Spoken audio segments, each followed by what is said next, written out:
ঠাস ঠাস করে সাব্বিরকে থাপ্পড় মারে তনু। তারপর, তোর সাহস কি করে হলো আমার পেটে হাত দেবার? তোর নামে আমি এক্ষুনি অধ্যাপক স্যারের কাছে বিচার দেব। সাব্বির একসাথে এতগুলো থাপ্পড় খেয়ে কিছুক্ষণ চোখে অন্ধকার দেখতে থাকে। তখনও সাব্বির বুঝে উঠতে পারেনি তনু কেন মারল ওকে। সাব্বির গালে হাত দিয়ে তনুকে বলে, তনু, তুমি আমাকে মারলে কেন? আমি তো কিছু করিনি। নরপশু, চুপ কর আর একটা মিথ্যে কথা বলবি না। তুই আমার পেটে হাত দিলি কেন? তোর মতো ছোট লোকের সাথে বন্ধুত্ব কেন যে করতে গেলাম? ভিড়ের মাঝে সুযোগ নিলি, তাই না? দেখ তনু, তুই আমাকে ভুল বুঝছিস।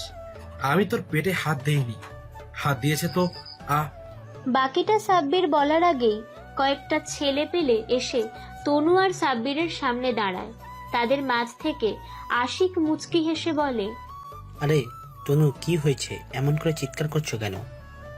কেন, কি সমস্যা হয়েছে? আর বলো না আশিক, এই ছোট লোকের বাচ্চা বিনা ভিড়ের মধ্যে সুযোগ নিয়ে আমার স্পর্শকাতর স্থানে হাত দিয়েছে। আরে তনু, আগে তো শুনবি আমার কথা। আমি হাত দেইনি। হাত দিয়েছে তো ওই।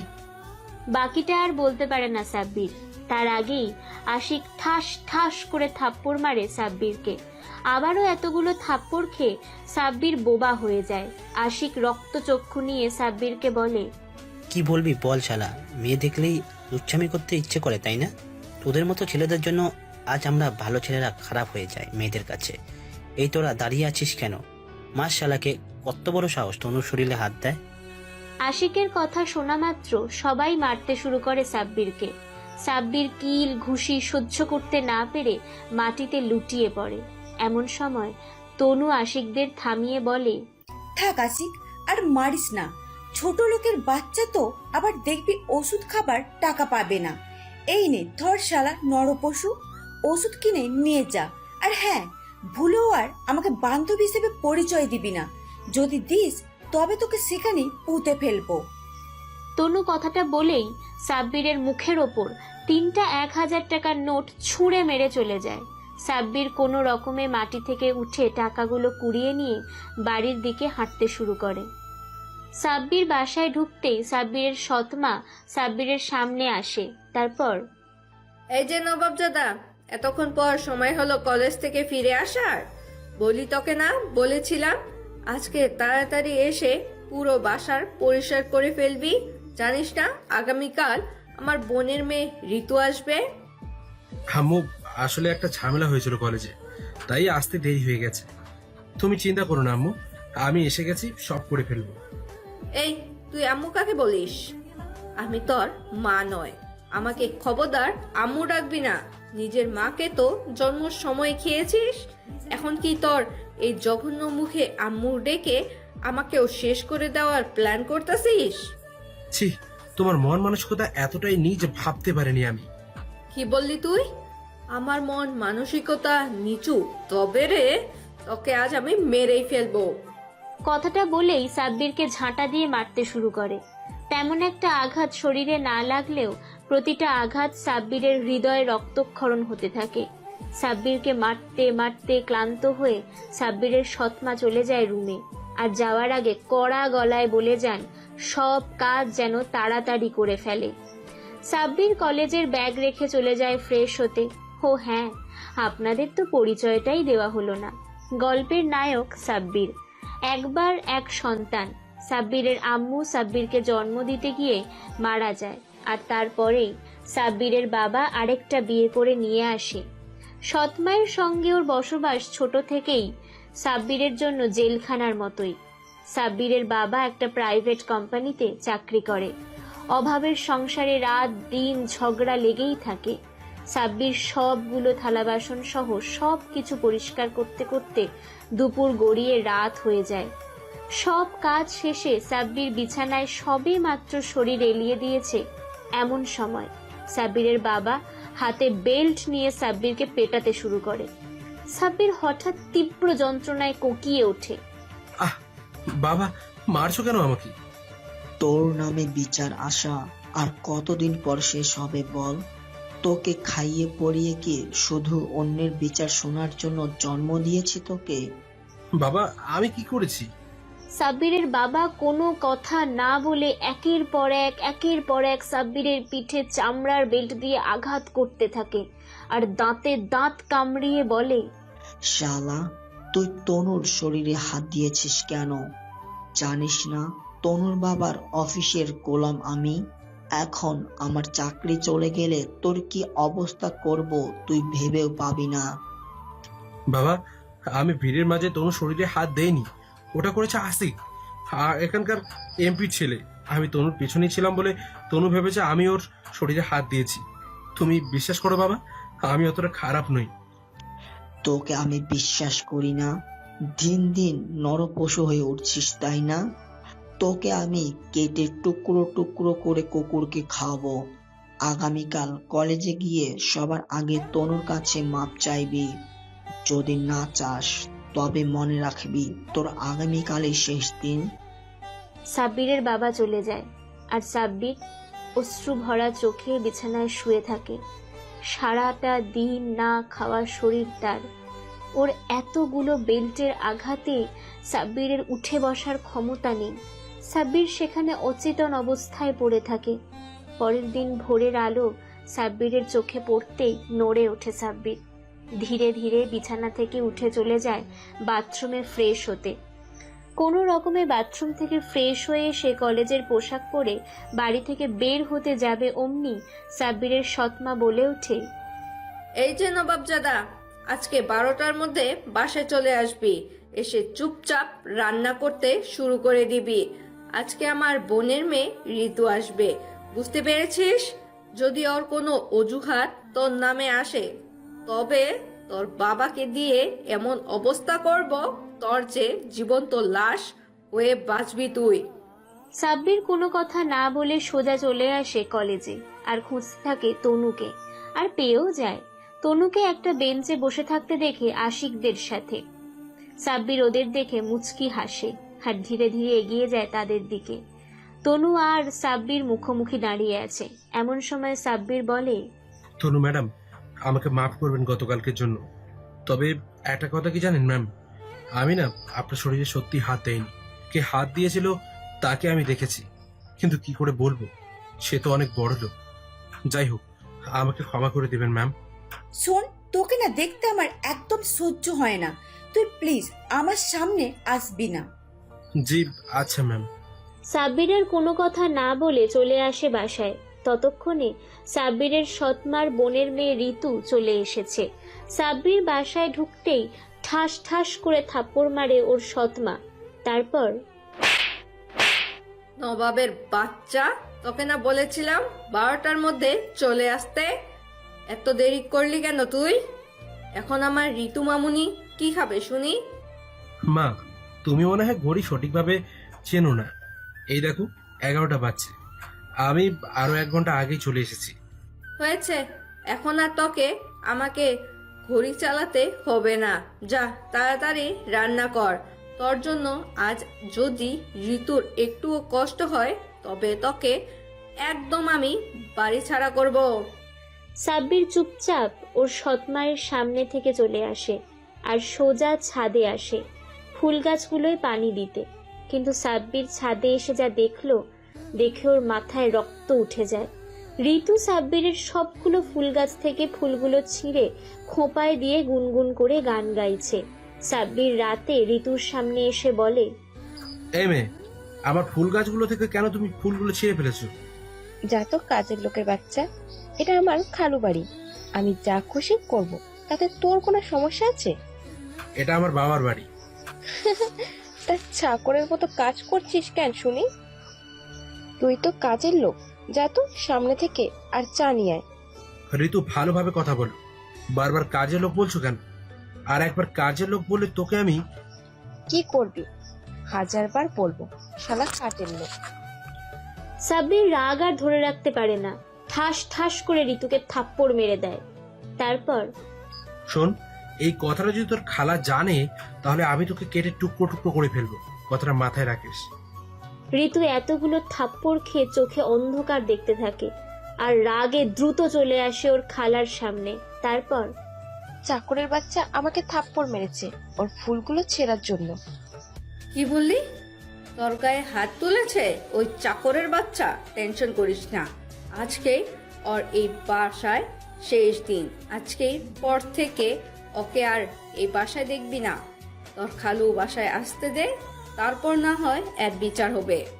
এদিকে সাব্বির ঋতুকে থাপ্পড় মেরে চলে যায় রুমে আর ফ্রেশ হয়ে কোনো কিছু মুখে না তুলেই রান্না করতে শুরু করে। সারাদিন অনেক রান্না করে না খেয়েই পড়তে বসে যায় সাব্বির, কিন্তু বেশিক্ষণ পড়তে পারে না। তার আগেই সাব্বিরের বাবা সাব্বিরের সামনে এসে সাব্বিরের টি শার্টের কলার ধরে টেনে নিয়ে যায় সোজা ড্রয়িং রুমে। তারপর, মা ঋতু, এই তোমার সাথে কি করেছে বলো? খালু আমাকে ছাদে একা পেয়ে জড়িয়ে ধরে জোর করে স্টোর রুমে নিয়ে যেতে নিয়েছিল। আমি বাধা দিতে চাইলে আমাকে থাপ্পড় মারে আর বলে আমি যদি কাউকে এসব বলি তাহলে আমাকে মেরে টুকরো টুকরো করে ফেলবে। কি, তোর এত বড় সাহস হয়ে গেছে? তুই আমার সম্মান নিয়ে এভাবে ছিনিমিনি খেলতে চেয়েছিলি, তাই না? তোকে আমি মেরে ফেলবো। বাবা, আসলে ঋতু তোমাকে যতটা বলেছে তার অর্ধেক মিথ্যে আর বাকিটা সত্য। আমি ওকে থাপ্পড় মেরেছি আমার ফুল গাছ থেকে ও সবগুলো ফুল ছিঁড়ে ফেলেছিল বলে। চুপ কর, তোর মতো লম্পট আর বদমাইশ ছেলের আমার প্রয়োজন নেই। বলেছিলাম না তোমাকে একে ইতিমখানায় রেখে এসো, শুনলে না তো? বড় গলায় বলেছিলে আমার ছেলে খুব ভালো, ওকে আমি আমার কাছেই রাখবো। দেখো তোমার ছেলের চরিত্র। আর আমাকে আগের ঘরের একটা মাত্র সোনার টুকরো ছেলেকে এখানে নিয়ে আসতে চেয়েছিলাম, তুমি নিয়ে আসতে দেওনি না। জানি আমার সোনার ছেলেটা কি কষ্ট দিয়েছে ওই ডাইনি। সাব্বির ওর সৎমার কথা শুনে মুচকি হাসে। তারপর, কি সৎমা? খুব দেখি গায়ে লাগে নিজের ছেলেকে যখন ওর সৎমা অত্যাচার করে, কিন্তু তুমি দিনের পর দিন আমাকে দিয়ে চাকরের মতো রান্না সহ সবকিছু করে নাও। সেটা তো কিছু হয় না, তাই না? এই যে তুমি এভাবে দাঁড়িয়ে থাকবে? তোমার সামনে আমাকে অপমান করলো, আমার বোনের মেয়েকে ধর্ষণ করার চেষ্টা করলো, এমনকি থাপ্পড়ও মেরেছে, আর তুমি কি না নীরব? আসলে রেনু, আমি না বিরাট ভুল করেছি। এই নরপশুকে মানুষ করে ওর মার সাথে একেও বিদায় করে দিতে হলো। তুমি ঠিকই বলেছিলে, একে বাড়িতে থেকে তাড়িয়ে দিলে আর এইসব দেখতে হতো না। এই, তুই এখনো দাঁড়িয়ে আছিস কেন? বের হ আমার চোখের সামনে থেকে। তোকে আজ মারলাম না, কেন যেন ইচ্ছে করছে না তোকে মারতে। যা তো, তুই বাড়ি থেকে বের হয়ে আর আমাকে মুক্তি দে। রোজ তোর এইসব অভিযোগ শুনতে শুনতে আমি সত্যি অনেক ক্লান্ত। জানি তো, আমি তো বোঝা, তাই না? ঠিক আছে, যাচ্ছি চলে, বহু দূরে। তবে হ্যাঁ, শুনে রাখো, তোমার আমার দেখা হবে আবার কোনো এক ভোরের সকালে। বাহ বাহ, কবি সাহেব, আপনি বের হয়ে আমায় মুক্তি দিন। আমি চাই না আর আমার টাকা গো বোপানকে খাওয়াতে। ওগো শুনছো, আমি কি তাহলে আমার মুন্নাকে নিয়ে আসবো এখানে? হ্যাঁ, নিয়ে আসো। এই নরপশুর বদলে না হয় আমরা মুন্নাকে ছেলে হিসেবে পরিচয় দিব। সাব্বির আর দেরি করে না, চুপচাপ নিজের রুমে গিয়ে কয়েকটা টি শার্ট আর প্যান্ট, ওর আম্মুর ছবি একটা ব্যাগে নিয়ে বাসা থেকে বের হওয়ার আগে ওর বাবার দিকে তাকিয়ে বলে, বাবা শোনো, নিজের ছেলে আর পরের ছেলে কখনো এক হয় না, আর আপন মা আর সৎ মা কখনো এক হয় না। ঠিক তেমনই তুমি নিজের রক্তকে দূরে ঠেলে দিয়ে অনেক ছেলেকে আপন করে নিয়ে ভেবেছ সুখী থাকবে। সেটা তোমার স্বপ্নই বাবা, বাস্তবে নয়। আজ থেকে তোমার জীবনটা জাহান্নামের মতো হয়ে যাবে, যেমনটা আমার হয়েছিল তোমার দ্বিতীয় বিয়ের দিন। তুই কি বাসা থেকে বের হবি নাকি তোকে ঘাড় ধাক্কা দিয়ে বের করে দিতে হবে শুনি? তার প্রয়োজন নেই, এমনি চলে যাচ্ছি। তবে মনে রেখো, আমি ফিরবো কিন্তু আবার। সাব্বির আর কোনো কথা না বলে বাসা থেকে বের হয়ে হাঁটতে থাকে। কিন্তু কোথায় যাবে সে? যাওয়ার মতো তো কোনো জায়গাই নেই সাব্বিরের। অনেকক্ষণ আশেপাশে হাঁটাহাঁটি করতে থাকে। তারপর একটা ঢাকাগামী ট্রেনে বিনা টিকিটের যাত্রী হিসেবে উঠে পড়ে। বাথরুম থেকে কিছুটা দূরে গিয়ে সাব্বির দাঁড়িয়ে থাকে। প্রায় রাত 12টা ছুঁই ছুঁই। এমন সময় কারো বাঁচাও বাঁচাও শব্দ শুনতে পায়।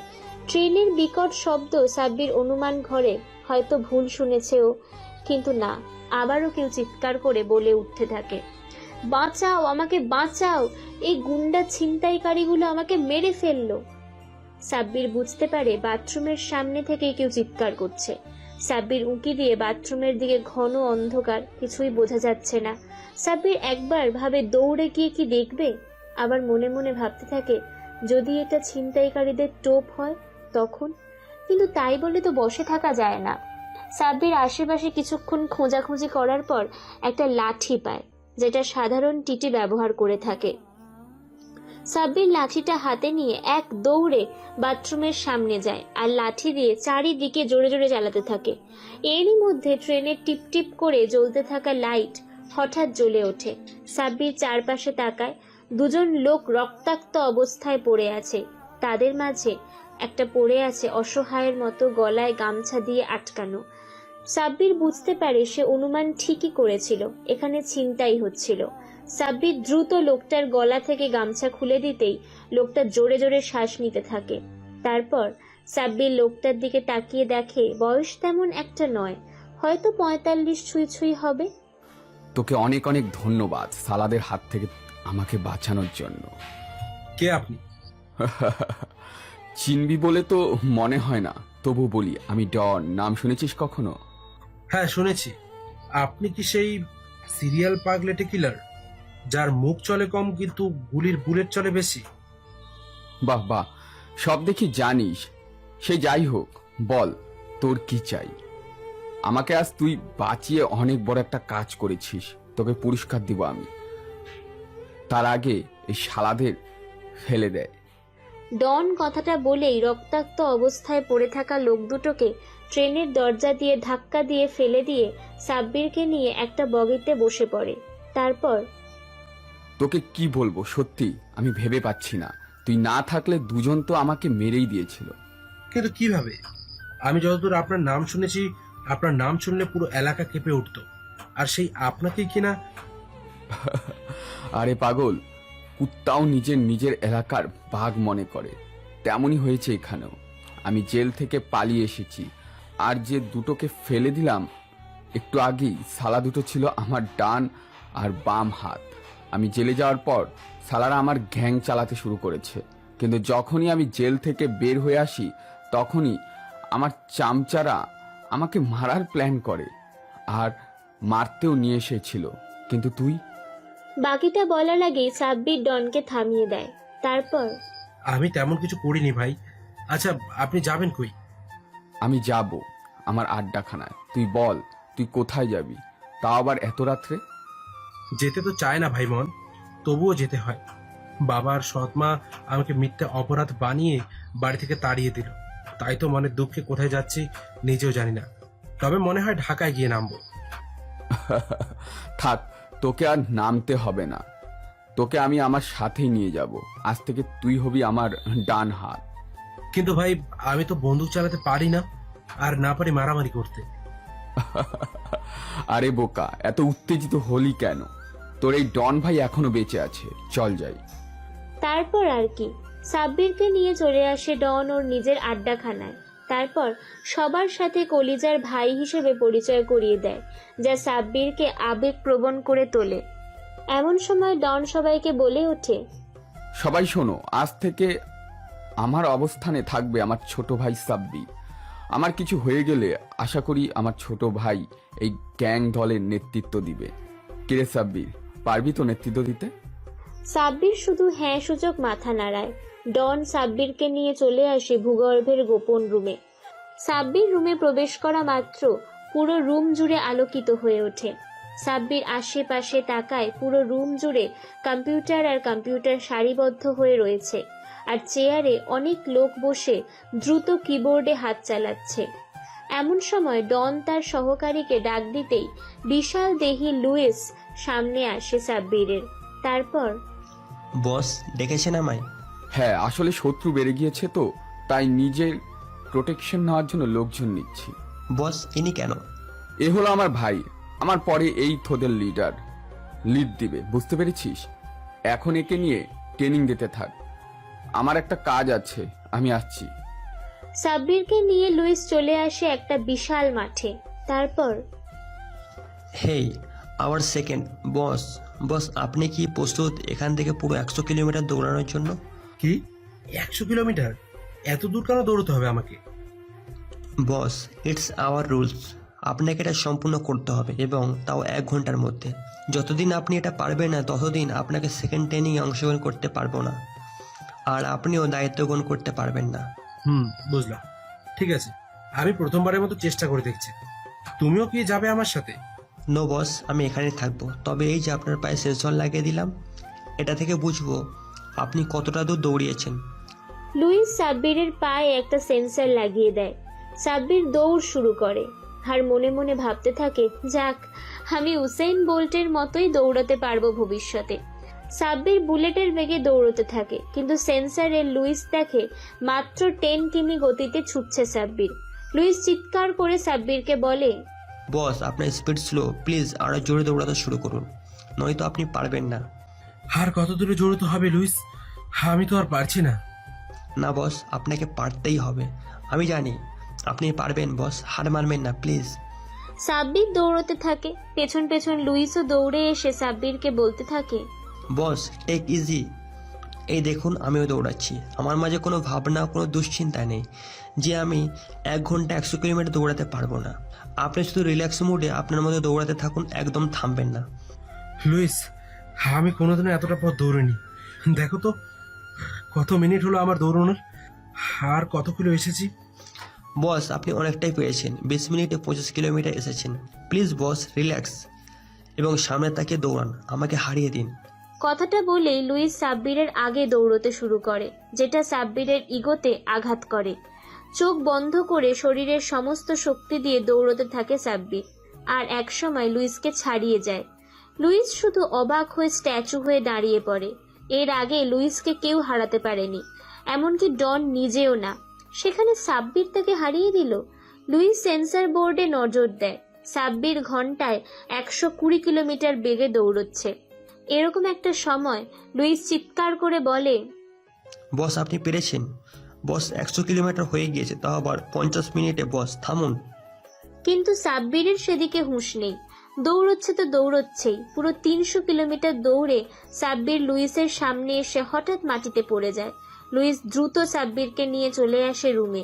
তারপর, বস আপনি আজ থেকে 2 দিন রেস্ট নেবেন এবং বিছানা থেকে একদম উঠবেন না। 2 দিন পর আপনার আরেকটা পরীক্ষা আছে।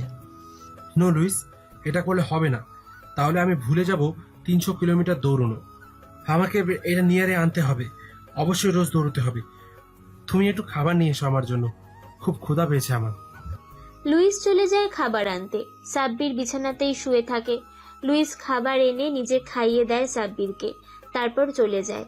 পরের দিন সাব্বির আবারও দৌড়তে শুরু করে, আর আজকেও আগের দিনের তুলনায় অনেক কম সময় দৌড়তে পারে। বস আপনার সেকেন্ড ট্রেনিং, আপনাকে স্নাইপার দিয়ে পুরো 100 কিলোমিটার দূরে নিখুঁতভাবে টার্গেটকে হিট করতে হবে। ঠিক আছে, নিয়ে আসো স্নাইপার, আমি প্রস্তুত। লুইস একটা ব্যাগ থেকে খণ্ড খণ্ড করে রাখা যন্ত্রপাতি জোড়া লাগিয়ে বানিয়ে ফেলে 3 ফুটের স্নাইপার রিভলভার। সাব্বির স্নাইপারটা কাঁধে নিয়ে সামনের দিকে তাকায়। এখান থেকে ঠিক 100 কিলোমিটার দূরে একটা রাবারের মানব দেহ ঝুলিয়ে রাখে। বস হেডশট করতে হবে কিন্তু। ওকে লুইস। লুইসকে আবারও চমকিয়ে সাব্বির সফলভাবে হেডশুট করতে পারে।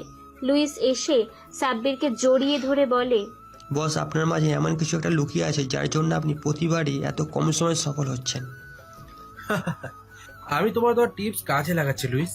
Relax and focus your target. Louis মুচকি হাসে। তারপর সাব্বিরকে সাথে নিয়ে চলে আসে ডনের সামনে। তারপর, বস আমাদের জুনিয়র বস সবকিছু শেষ করে ফেলেছে, এমনকি আপনার আমার রেকর্ডও বাজেভাবে ভেঙেছে। সাব্বাস মেরে ভাই, আমি জানতাম তুই পারবি, কারণ তোকে ট্রেনে দেখে আমি বুঝেছিলাম তোর মাঝে আলাদা কিছু একটা আছে। লুইস যাও, ওকে আমার হুডি পোশাকটা পরিয়ে আমার পাশে আসতে বলো। না না ভাই, আমি আপনার পাশে বসবো না এখন। আমি চাই ছদ্মবেশে থাকতে, সাধারণ মানুষের মাঝে মিশে গিয়ে আমি পুরো সমাজের ক্ষতিকর লোকগুলোকে একে একে মেরে দেব। কিন্তু আমাদের রুলস তো সেটা নয়। আমাদের রুলস হলো পুরো দেশকে ধ্বংস করে দেওয়া। বস তাহলে ভাবুন আমরা কোথায় থাকবো। আর আমরা যদি সমাজ থেকে খারাপ মানুষগুলোকে শেষ করে দেই, তবে আমাদের জন্য লোকের মাঝে ভয় এবং সম্মান দুটোই বেড়ে যাবে। সবাই আমাদের এক নামে চিনবে, দ্য ব্ল্যাক হোয়াইট গ্যাংস্টার। এটা কেমন নাম? ভাইয়ের মানে হলো আমরা সাদা কালো, মানে আমি বোঝাতে যাচ্ছি ভালো এবং খারাপ। আমাদের যখন যেই চরিত্রের প্রয়োজন আমরা সেই চরিত্রকেই ব্যবহার করব। হ্যাঁ, তুই ভালো বলেছিস। এই একঘেয়েমি আর ভালো লাগে না। তাহলে তুই কি করবি? তোকে কি আন্ডারগ্রাউন্ডে পাঠিয়ে দেব? নো নো বস, আমি চাই কোনো এক কলেজে ভর্তি হতে, সবার মাঝে মিশে গিয়ে আমাদের অদৃশ্য শত্রুদের এক এক করে মেরে ফেলতে। তোর মাথাটা কিন্তু অনেক ভয়ঙ্কর সাব্বির, আমি নিজেই ভয় পেয়ে যাচ্ছি। শোন, আমাদের একমাত্র শত্রু হলো এখানকার পুলিশ অফিসার বাদশা।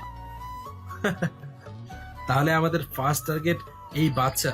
নো টেনশন বস, অচিরেই শালাকে দুনিয়া থেকে বিদায় করে দেব। ঠিক আছে, আর শোন, তোর সাথে আন্ডারগ্রাউন্ডে লুইসকে নিয়েও যা। ও এখানে থাকতে থাকতে বিরক্ত হয়ে গেছে, সাথে মরিচাও পড়ে গেছে ওর মাথায়। কিন্তু বস, আপনি কোথায় থাকবেন? আমি আছি লুইস, তবে সামনে থেকে না, অদৃশ্য হয়ে সব সময় তোমার সাথে থাকবো আমি। যাও, তোমরা নেমে যাও আন্ডারগ্রাউন্ডে। সাব্বির আর কোনো কথা না বলে ডনের থেকে বিদায় নিয়ে লুইস সহ আরো 20 জন ক্রু নিয়ে চলে আসে আন্ডারগ্রাউন্ডে। প্রথমেই নিজেদের একটা ঘাঁটি বের করে সাব্বির। সারাদিনের ক্লান্তিতে সাব্বির হাঁপিয়ে ওঠে, বিছানায় শরীর এলিয়ে দিতেই ঘুমিয়ে পড়ে। পরের দিন সকালে পাখির কিচিরমিচির শব্দে সাব্বির ঘুম থেকে উঠে বেরিয়ে পড়ে দৌড়ানোর জন্য। পুরো 300 কিলোমিটার দৌড়ে বাসায় আসতেই লুইস সাব্বিরকে নাস্তা করতে দেয়। সাব্বির নাস্তা করে বাড়ি থেকে বের হয়ে আসে। বাড়ির পাশেই একটা কলেজ আছে, সেখানেই আজকে অ্যাডমিশন নেবে ও। হাঁটতে হাঁটতে চলে আসে কলেজে। ঠিক তখনই কেউ একজন এসে সাব্বিরকে পেছন থেকে চেপে ধরে, বলতে থাকে, ভাই ভাই, আমাকে বাঁচান, আমাকে বাঁচান। ওই আবিরের লোকগুলো আমাকে মেরে ফেলবে ভাই, প্লিজ আমাকে বাঁচান। আরে আরে, কি করছেন? প্লিজ ছাড়ুন আমাকে, আর বলুন কে মারবে আপনাকে। আবিরের লোক আমাকে মেরে ফেলবে। কেন, কি করেছেন এমন যে আপনাকে ওরা মারবে? আমি কলেজে নতুন, ওদের কথা শুনিনি বলে ওরা আমাকে হুমকি দিয়েছে। আমি দৌড়ে পালিয়ে আসতে নিলে ওরাও আমাকে পিছু করে। সাব্বির কিছু বলতে যাবে তার আগেই কয়েকটা ছেলে এসে দাঁড়ায় সাব্বিরের সামনে। তারপর ওদের নেতা আবির বলে, এই শালা, তুই কে রে? আগে তো তোকে দেখিনি এই কলেজে। আমি নতুন, আজকে এসেছি ভাই কলেজে ভর্তি হতে। তাহলে তো তুই আমাদের নতুন মুরগি। তার আগে ওই শালা ভিখারি বাচ্চাকে আমাদের হাতে তুলে দে। শালা কত বড় সাহস, আমার কথা না শুনে চলে যায়। সাব্বির ছেলেটার দিকে তাকাতেই ছেলেটা জোরে হেসে ওঠে। সাব্বিরকে ছেড়ে দিয়ে আবিরদের কাছে চলে যায় আর বলে, বস, সালাকে কেমন মুরগি বানালাম বলুন তো? কলেজে নতুন এসেছে, অথচ আমাদের কাছে না গিয়েই সোজা কলেজে ঢুকে পড়েছে। এত সাহস সালার! টেনশন নেই রাজ, শালাকে এমন একটা কাজ করতে বলবো যে ওর অবস্থা খারাপ হয়ে যাবে। আমি তাহলে আসছি, আমার আবার কলেজে ভর্তি হতে হবে। আরে আরে সোনা ময়না, কোথাও যাচ্ছ শুনি? আমাদের কাজটা তো করে যাও। আপনাদের কাজ মানে? হা, কথা বুঝো না বাবা দুদুকা। চুপচাপ এই গোলাপটা আর এই চিঠিটা নিয়ে গিয়ে সোজা ওই যে সাদা গাড়ির ওপর একটা মেয়ে বসে আছে তাকে দেবে। কিন্তু আমি মেয়েটাকে তো চিনিও না, তাহলে কেন দেবো আমি ওই মেয়েকে গোলাপ আর চিঠি? তুমি না চিনলেও আমি তো চিনি। আমি ওই মেয়েকে ভালোবাসি, কিন্তু বলতে পারছি না। তুমি আমার ছোট ভাই হিসাবে ওকে গিয়ে বলবে আমি ওকে ভালোবাসি। ঠিক আছে, তবে আমাকে মারবে না তো? আর আপনি এখানে দাঁড়িয়ে থাকবেন? হ্যাঁ, আমরা এখানেই আছি, তুমি যাও।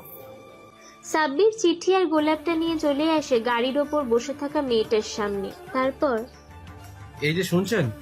মেয়েটা সাব্বিরের ডাকে সাব্বিরের দিকে অবাক চোখে তাকায়। তারপর, কি হয়েছে, কিছু বলবি তুই? হ্যাঁ আপু, এই নিন। কথাটা বলে সাব্বির হাতে থাকা গোলাপ আর চিঠিটা রিয়ার দিকে এগিয়ে দিতেই ঠাস ঠাস করে থাপ্পড় মারে রিয়া। তারপর, শালা ভিখারির বাচ্চা, তুই চিনিস আমাকে? তোকে আজকে এমন অবস্থা করব যে জীবনে উঠে দাঁড়াতে পারবি না। আরে আপু, এই চিঠি তো আমি আপনাকে দেইনি, এটা আপনাকে দিতে বলেছিল ওই যে আবির ভাই নামের ছেলেটা। কই দেখি, দেখা তো কোন আবির। সাব্বির হাতের ইশারায় পেছন দিকে দেখিয়ে নিজেও পেছন ফিরে তাকিয়ে দেখে কেউ নেই। রিয়ার রাগে আবারও ঠাস ঠাস করে সাব্বিরকে থাপ্পড় মারে। তারপর, মজা নিস আমার সাথে, তাই না? দাঁড়া 1 মিনিট, তোর অবস্থা আমি আজ একদম শেষ করে ফেলবো। আপু, আমি কলেজে ভর্তি হতে এসেছি, আজ প্রথম দিন, না হলে আজ কি ছুটি হয়ে যাবে। সাব্বিরের 1 মিনিটও না দাঁড়িয়ে সোজা চলে যায় কলেজের অফিস রুমে। এদিকে রিয়া ফোন দেয় ওর বাবা নিজাম চৌধুরীকে। বাবা, কোথায় তুমি? আরে কি হয়েছে আমার মামুনিটার এভাবে এত রেগে আছে কেন শুনি? বাবা, আজকে আমাকে একটা ভিখারির বাচ্চা প্রপোজ করেছে, ওকে তুমি এক্ষুনি উচিত শিক্ষা দিয়ে যাও। নিজাম চৌধুরী মেয়ের কথা শুনে রেগে আগুন হয়ে যায় আর বলে, তুই চিন্তা করিস না মা, আমি এক্ষুনি ফোর্স পাঠাচ্ছি। শালাকে মেরে এমন অবস্থা করব যে জীবনেও আর তোর দিকে চোখ তুলে তাকাতে পারবে না। এদিকে সাব্বির সোজা চলে আসে কলেজের বাথরুমে। তারপর ফোনটা বের করে ফোন দেয় লুইসকে। লুইস, জি বস। ফার্স্টে থানায় চলে এসো, উকিলকে নিয়ে একটা ঝামেলা হয়ে গেছে। কি হয়েছে বস? সাব্বির সবকিছু খুলে বলে লুইসকে। সবকিছু শুনে লুইস মৃদু হেসে বলে, বস নো টেনশন, সব কিছুর ব্যবস্থা করে ফেলেছি আমি, আপনি ভয় পাবেন না। সাব্বির ফোন কেটে দিয়ে কলেজে ভর্তি হয়ে সোজা চলে আসে রিয়ার সামনে। রিয়া সাব্বিরকে আসতে দেখে আরো রেগে গিয়ে বলে, শালা, তোর সাহস দেখি খুব খুব বেশি। আজ পর্যন্ত কেউ আমার সামনে থেকে চলে গিয়ে আর ফিরে আসেনি, কিন্তু তুই। আপু দেখুন, আমি আপনাকে ওই চিঠিটা দে। বাকিটা বলার আগেই পেছন থেকে কনস্টেবল সাব্বিরকে বলে, থাক, তোকে আর বলতেও হবে না রে, চল থানায়, বাকিটা না হয় আমাদেরকেই বলবি। রিয়া ম্যাম, আপনি কোনো চিন্তা করবেন না, এর হাত দিয়ে আমি এমনভাবে ওয়াশ করবো যে জীবনেও আর আপনার দিকে চোখ তুলেও তাকাতে পারবে না। হ্যাঁ, নিয়ে যাও ফার্স্ট। সাব্বির রিয়ার দিকে তাকিয়ে মুচকি হাসি দিয়ে কনস্টেবলের সাথে যেতে থাকে। এমন সময় কনস্টেবল বলে, শালা, তোর বুকে দেখি খুব সাহস, পুলিশ অফিসারের মেয়েকে তুই প্রেমপত্র দিস। এখন চল থানায়, তোর এমন অবস্থা করবে আমাদের ছাড় যে তুই ভাবতেও পারবি না। আমি কোনো অন্যায় করিনি, তাছাড়া পুলিশ অফিসারের মেয়ে বলে কি ও প্রেম করতে পারবে না? ও কি মানুষটা? ওর কি ভালোবাসার কোনো অধিকার নেই? বাবা, তোর মুখ দেখি খুব চলে রে। চল চল চল, থানায় চল, তোর সব সাহস একদম বের করে ফেলবো। সাব্বির শুধু মুচকি হেসে গাড়িতে উঠে বসে। প্রায় 30 মিনিট পর গাড়ি থানায় চলে আসে। সাব্বিরকে নিয়ে কনস্টেবল থানায় ঢুকে হাজতে ঢোকাতে যাবে, অমনি আরেক কনস্টেবল বলে ওঠে, স্যার, ওনার জামিন হয়ে গেছে, ওনাকে এক্ষুনি ছেড়ে দিন। কি? একে হাজতে না ঢুকাতেই জামিন হয়ে গেল? এই কে রে তুই? সত্যি করে বলতো। বউরে মানো, চলো হ্যান্ডকাপ খুলে ফেলো, হাতটা অনেক লেগে গেছে রে। কনস্টেবল সাব্বিরের হাত থেকে হ্যান্ডকাপ খুলে নেয়। সাব্বির হাসতে হাসতে বের হয়ে আসে থানা থেকে। এমন সময় একটা ফোন আসে সাব্বিরের ফোনে। সাব্বির দ্রুত রিসিভ করে। হ্যালো। কিরে ভাই, শুরুতেই জেলখানায় যেতে হলো তোকে? তুই পারবি না, চল তুই আমার কাছে। না ভাই, এত তাড়াতাড়ি তো আমি হাল ছাড়ছি না, আপনি টেনশন করবেন না, আমি আছি। তবে হয়তো আমাকে আরো অনেকবার জেলে আসতে হতে পারে। তোর জেদের কাছে সত্যি আমি হেরে যাই রে।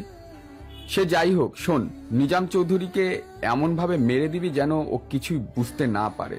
আর জানিস, নিজামের একটা মেয়ে রয়েছে, নাম রিয়া। জি ভাই, আর রিয়াই আমাকে জেলে পাঠিয়েছিল। কি করেছিলি যে তোকে জেলে পাঠালো?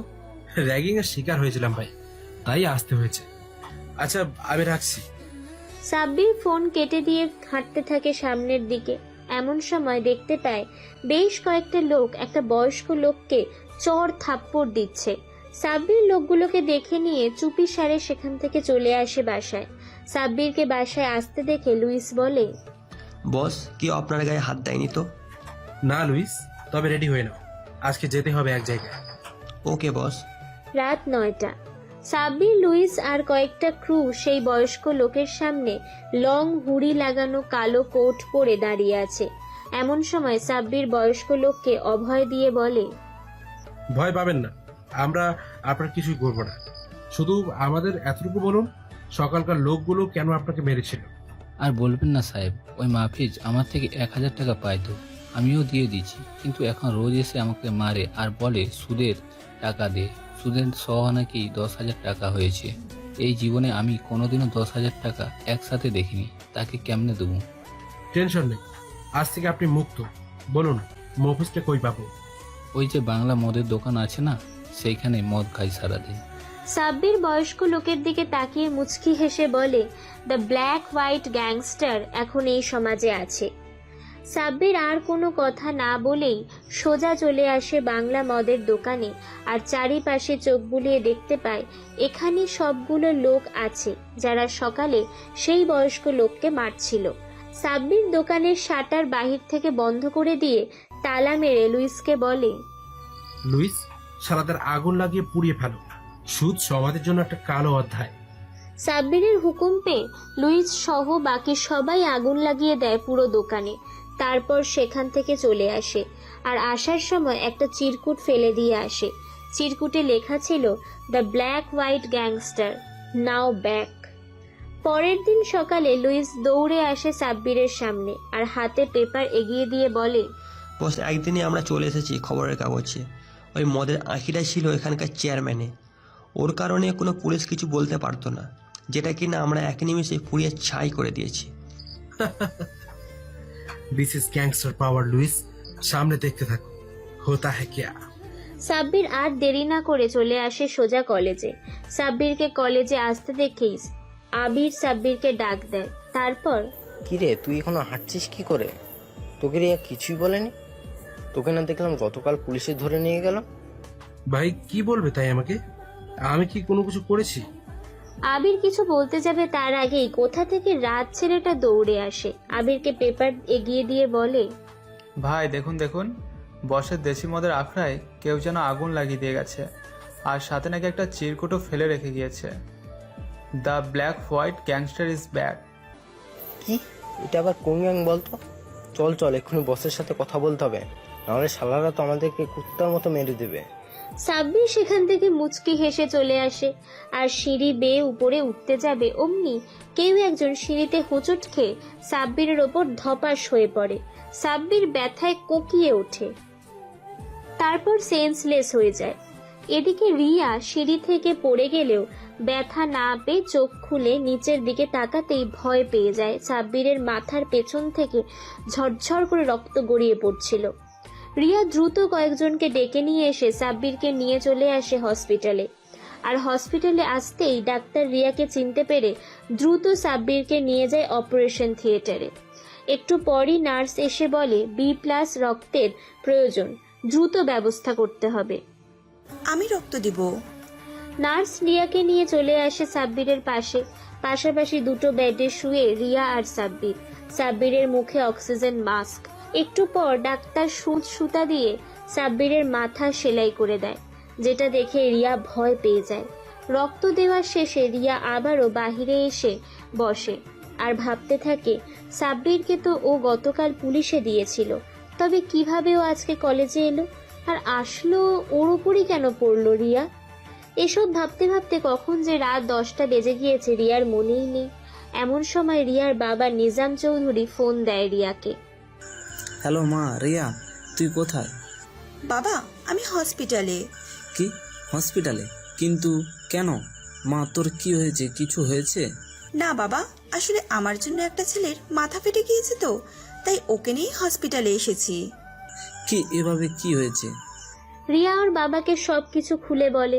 সব শুনে রিয়ার বাবা বলে, ও ছেলেটাকে একটা নার্স এর তত্ত্বাবধানে রেখে বাসায় চলে আয় মা। না বাবা, আমার জন্য ছেলেটার এই অবস্থা, ওকে কি করে এভাবে রেখে যাব বলো? আমি এইখানে আছি, তুমি টেনশন করো না। ঠিক আছে মা। রিয়া ফোন কেটে দেয়। এমন সময় নার্স এসে বলে, ম্যাম, আপনার পেশেন্টের জ্ঞান ফিরে এসেছে, আপনি চাইলে দেখা করতে পারেন। রিয়া ধীর পায়ে উঠে যায় কেবিনের দিকে। দরজা ঠেলে ভেতরে ঢুকে দেখতে পায় সাব্বিরের পুরো মাথায় ব্যান্ডেজ করা। রিয়া ধীরে ধীরে সাব্বিরের পাশে এসে বসে। সাব্বির কাউকে ভেতরে আসতে দেখে ঘাড় ঘুরিয়ে রিয়াকে দেখে মুখ ফিরিয়ে নেয়। তারপর, এই তোর নামটা কি জানো? জি সাব্বির। তোকে না আমি সেই দিন পুলিশে দিলাম, তাহলে এত তাড়াতাড়ি তোকে ওরা অক্ষতভাবে ছেড়ে দিল কেন? আমি জানি না, তবে আমি থানায় যেতেই কনস্টেবল বলে আমার নাকি জামিন হয়ে গেছে, তারা আমাকে ছেড়ে দেয়। কি বলিস? এত তাড়াতাড়ি জামিন? কে করেছে তোর জামিন, তুই জানিস না? না, তবে বাসায় যাওয়ার পরে পকেটে একটা চিরকুট পেয়েছিলাম, যেখানে লেখা ছিল the black white gangster is back. এবার বল, কেন আমাকে প্রপোজ করেছিলি? তুই কি জানিস না আমার বাবা পুলিশ অফিসার? কি করব বলো, তোমাকে প্রথম দেখাতে ভালোবেসে ফেলেছিলাম, তাই তো সব ভয়কে উপেক্ষা করে প্রপোজ করলাম। কিন্তু তুমি? এই কাঁদছিস কেন? তোকে তো আমি চিনি না, আর আমার বাবা পুলিশ। আমি প্রেম করলে আমার বাবা তোকে আস্ত রাখবে না। আমি জানি, কিন্তু তাই বলে কি আমি তোমাকে নিজের মনের কথা বলতে পারবো না? তোমাকে কি ভালোবাসার অধিকার নেই? বলো, ভালোবাসাটা কি কোনো অপরাধ? না, কিন্তু যে কাউকে ভালোবাসা অপরাধ। এখন বল, তোর বাবা মা কে আছে? ফোন দিব। সাব্বির মনটা খারাপ করে মাথা নিচু করে ফেলে। রিয়া স্পষ্ট দেখতে পায় সাব্বিরের চোখে পানি। কিরে, কথা বলছিস না কেন? তোর বাবা মা কে আছে? আমার কেউ নেই, আমি এতিম। একটা সড়ক দুর্ঘটনায় বাবা মা দুজনেই মারা যায়। সরি রে, তোকে কষ্ট দিয়ে ফেললাম। এখন কি কিছু খাবি? না, খাবো না, কোনো গোমরা মেয়ের হাতে। কি, তুই আমাকে গোমড়া বললি? তো কি বলবো, কেউ এভাবে মুখ পেঁচার মতো করে রাখে? দেখতে একদম বিশ্রী লাগছে। আর এত সুন্দর চুল কেউ এভাবে বেঁধে রাখে? এই তুই আমাকে ইমপ্রেস করতে চাচ্ছিস? না, শুধু বলছি। আপনার বিশ্বাস না হলে ওয়াশরুমে গিয়ে আয়নার সামনে দাঁড়িয়ে চুলগুলো ছেড়ে দিয়ে একটু মুচকি হেসে দেখুন। পৃথিবীর সকল সৌন্দর্য আপনার সামনেই দেখতে পাবেন। চুপ কর, একদম বাজে কথা বলবি না। আমি ফ্রেশ হয়ে আসছি। রিয়া চলে যায় ওয়াশরুমে, আর সাব্বির মুচকি হাসতে থাকে, কারণ রিয়া টোপটা খেয়েছে। রিয়া সোজা ওয়াশরুমে এসে নিজের বাঁধা চুলগুলো ছেড়ে দিয়ে আয়নার সামনে তাকিয়ে থাকে, আর হালকা হাসি দিতেই নিজেই নিজেকে দেখে চমকে যায়। রিয়া মনে মনে ভাবতে থাকে, বাহ, সত্যি তো, আমি তো কখনো নিজেকে এভাবে দেখিনি। আচ্ছা, সাব্বির জানলো কি করে আমাকে এভাবে দেখতে সুন্দর লাগবে? রিয়া কথাগুলো ভাবতে ভাবতেই চুলগুলো না বেঁধে সোজা সাব্বিরের সামনে আসে আর কোমরে 2 হাত দিয়ে বলে, এই তুই জানলি কি করে খোলা চুলে আমাকে সুন্দর লাগবে? আমি যে দেখেছি তোমাকে, ওগো সুন্দরী। কি বললি তুই? কখন দেখেছিস আমাকে? বললাম না, প্রথম দেখাতে ভালোবেসে ফেলেছিলাম তোমাকে।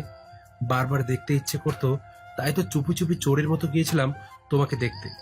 আর তখনই দেখেছিলাম তুমি আয়নার সামনে খোলা চুলে নিজে নিজেই আমার চিঠিটা পড়ে হাসছিলে। কি, তুই গিয়েছিলি সেই দিন রাতে আমাদের বাসায়? হ্যাঁ, আর ধরাও খেয়ে গেছিলাম তোমার কাছে, কারণ কারণ আমি আয়নায় দেখেছিলাম অন্ধকারে কেউ একজন আমার জানলার গ্রিল ধরে দাঁড়িয়েছিল। আমি চিৎকার করতেই সে ঝাঁপিয়ে পড়ে 2 তলা থেকে, কিন্তু দারোয়ান অনেক খুঁজেও কাউকে পায়নি। এখন বলতো, তুই 2 তলা থেকে লাফিয়েও কি করে এভাবে দিব্যি হেঁটে বেড়াচ্ছিস? হও, প্রেমে পড়লে সবকিছুই ঘোড়ার মতো লাগে। সে যাই হোক, প্রতিশোধ নিতেই সিঁড়ির ওপর থেকে ইচ্ছে করেই আমার উপর পড়েছিলে, তাই না? না, আমার হিল হঠাৎ স্লিপ করে পড়ে যাই আমি। একটা কথা বলবো?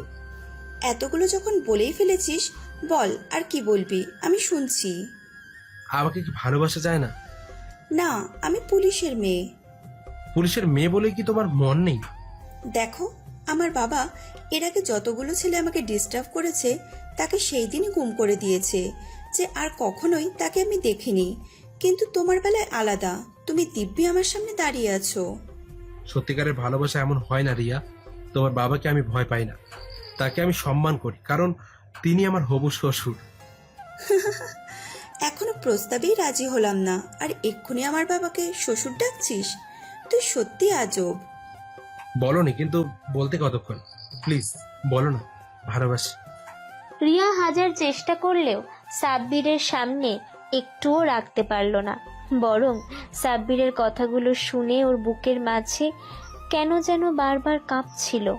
রিয়া কাঁপা কাঁপা কণ্ঠে বলল, প্লিজ চুপ করো, আমি ভেবে জানাবো। তুমি সুস্থ হয়ে নাও আগে। সত্যি বলছো তো? হ্যাঁ, সত্যি বলছি। একটু মাথায় হাত বুলিয়ে দেবে প্লিজ। ছোটবেলায় আম্মু আমার মাথায় সবসময় হাত বুলিয়ে দিত। তিনি মারা যাওয়ার পর আর কেউ হাত দেয়নি আমার মাথায়। প্লিজ এভাবে বলো না। তোমার এমন করুণ কণ্ঠ শুনলে আমার বুকে কেমন যেন করে। রিয়া সাব্বিরের মাথায় হাত বুলিয়ে দিতে দিতে ভাবতে থাকে, এটা আমি কি করছি? শেষে কিনা একটা রাগী থেকে আমি ভীতু বেড়াল হয়ে গেলাম। আগে তো কখনো এমন হয়নি। তবে কি আমি সাব্বিরকে না, এটা হতে পারে না। সাব্বির অনেক ভালো, আমি চাই না আমার জন্য ওকে বাবা গুম করে ফেলুক। পরের দিন সকালে সাব্বিরকে রিলিজ দিয়ে দেয় হসপিটাল থেকে। রিয়া সাব্বিরের হাত ধরে ধরে নিয়ে আসে হসপিটাল থেকে বাহিরে। তারপর, এখানে দাঁড়িয়ে থাকো, আমি গাড়ি নিয়ে আসতে বলছি ড্রাইভারকে। না না, তার দরকার নেই। আমি তোমার সাথে হেঁটে হেঁটে বাসায় যাব। আমার বাসা পাশেই, প্লিজ চলো না। কিন্তু মাথায় চাপ পড়বে যে। কিচ্ছু হবে না, তোমার সাথে হাতে হাত রেখে হাঁটলে আমার অনেক ভালো লাগবে। রিয়া সাব্বিরের মায়াবী চেহারার দিকে তাকায়। তারপর মুচকি হেসে সাব্বিরের হাত ধরে হাঁটতে হাঁটতে চলে আসে একটা একতলা বাড়ির সামনে। তারপর, কি হলো, দাঁড়ালে কেন? চলো। এটাতেই আমি ভাড়া থাকি। রিয়া কিছুটা মন খারাপ করে ফেলে আর সামান্য হতাশার সুরে বলে, ও তাহলে যাও ভেতরে, আমিও বাসায় চলে যাব। রিয়ার মন খারাপ হয়ে যায়, কারণ ওর আসলেই সাব্বিরের হাত ধরে হাঁটতে অন্যরকম একটা অনুভূতি হচ্ছিল, যা ভাষায় প্রকাশ করা যাবে না। কিন্তু পরক্ষণেই রিয়ার মন খুশিতে নেচে ওঠে। সাব্বির বলে ওঠে, রিয়া, আসলে একটু ভেতরে চলো না প্লিজ। বাসায় মনে হয় আজকে কাজের মহিলা আসেনি, খাবার তো নেই বাসায়, আর বাইরে খাওয়ার টাকাও নেই। একটু রান্না করে দেবে প্লিজ। কি, আমি রান্না করে দেব? আমি কিন্তু তেমন একটা রান্না করতে পারি না, তবে হ্যাঁ, খিচুড়ি করতে পারি। আমি রান্না পারি, চলো আজকে দুজনে মিলে বিরিয়ানি রান্না করব। মনে হচ্ছে আমরা স্বামী স্ত্রী, তাই না? মনে হতে যাবে কেন? আমরা সত্যি সত্যি স্বামী স্ত্রী হতে পারি যদি তুমি শুধু একবার বলো ভালোবাসি প্রিয়। সবকিছু একসাথে খেতে নেই, হজম করতে পারবে না, বুঝেছো? এখন বাসার ভিতরে যাবে নাকি এখানেই দাঁড়িয়ে থাকবে? হ্যাঁ হ্যাঁ, চলো চলো। সাব্বির আর রিয়া চলে যায় বাসার ভেতর। এদিকে রিয়াদের থেকে প্রায় 10 মিটার দূরে দাঁড়িয়েছিল কনস্টেবল, যে কিনা রিয়ার ওপর সব সময় নজর রাখে। রিয়া আর সাব্বিরের কথাগুলো ও না শুনতে পেলেও বাসার মধ্যে ঢুকতে দেখে দ্রুত নিজাম চৌধুরীকে ফোন দেয়। তারপর, হ্যালো স্যার। হ্যাঁ বলো কনস্টেবল। স্যার, ম্যাম তো একটা ছেলের সাথে বাসার মধ্যে চলে গিয়েছে, কি করব? কি? তুমি লোকেশন বলো, আমি এক্ষুনি যাচ্ছি। কনস্টেবল লোকেশন বলতেই নিজাম চৌধুরী পুরো ফোর্স নিয়ে ছুটে আসে সাব্বিরের বাসায়। এদিকে সাব্বির আর রিয়া মিলে বিফ বিরিয়ানি রান্না করে ফেলেছে। ডাইনিং টেবিলে দুজনে বসে খেতে শুরু করবে, অমনি দরজা ভেঙে হুড়মুড় করে নিজাম চৌধুরী ভেতরে ঢুকে পড়ে, সাথে পুরো ফোর্স। সাব্বির পুলিশকে দেখে ভয় কাঁপতে শুরু করে, আর রিয়া সাব্বিরকে অভয় দিয়ে বলতে থাকে, আরে আরে সাব্বির, ভয় পেও না, এটা আমার বাবা। মা, এ তোর কোনো ক্ষতি করেনি তো? শালাকে আজ আমি।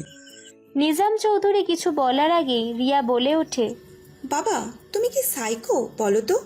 দেখছোই তো আমরা খাবার খাচ্ছি, আর ও আমার জুনিয়র, ওর জন্যই তো গতকাল আমি বেঁচে গিয়েছি। আজ ওকে হসপিটাল থেকে বাসায় নিয়ে আসার সময় ও বলল ওর বাসায় কাজের বুয়া নেই।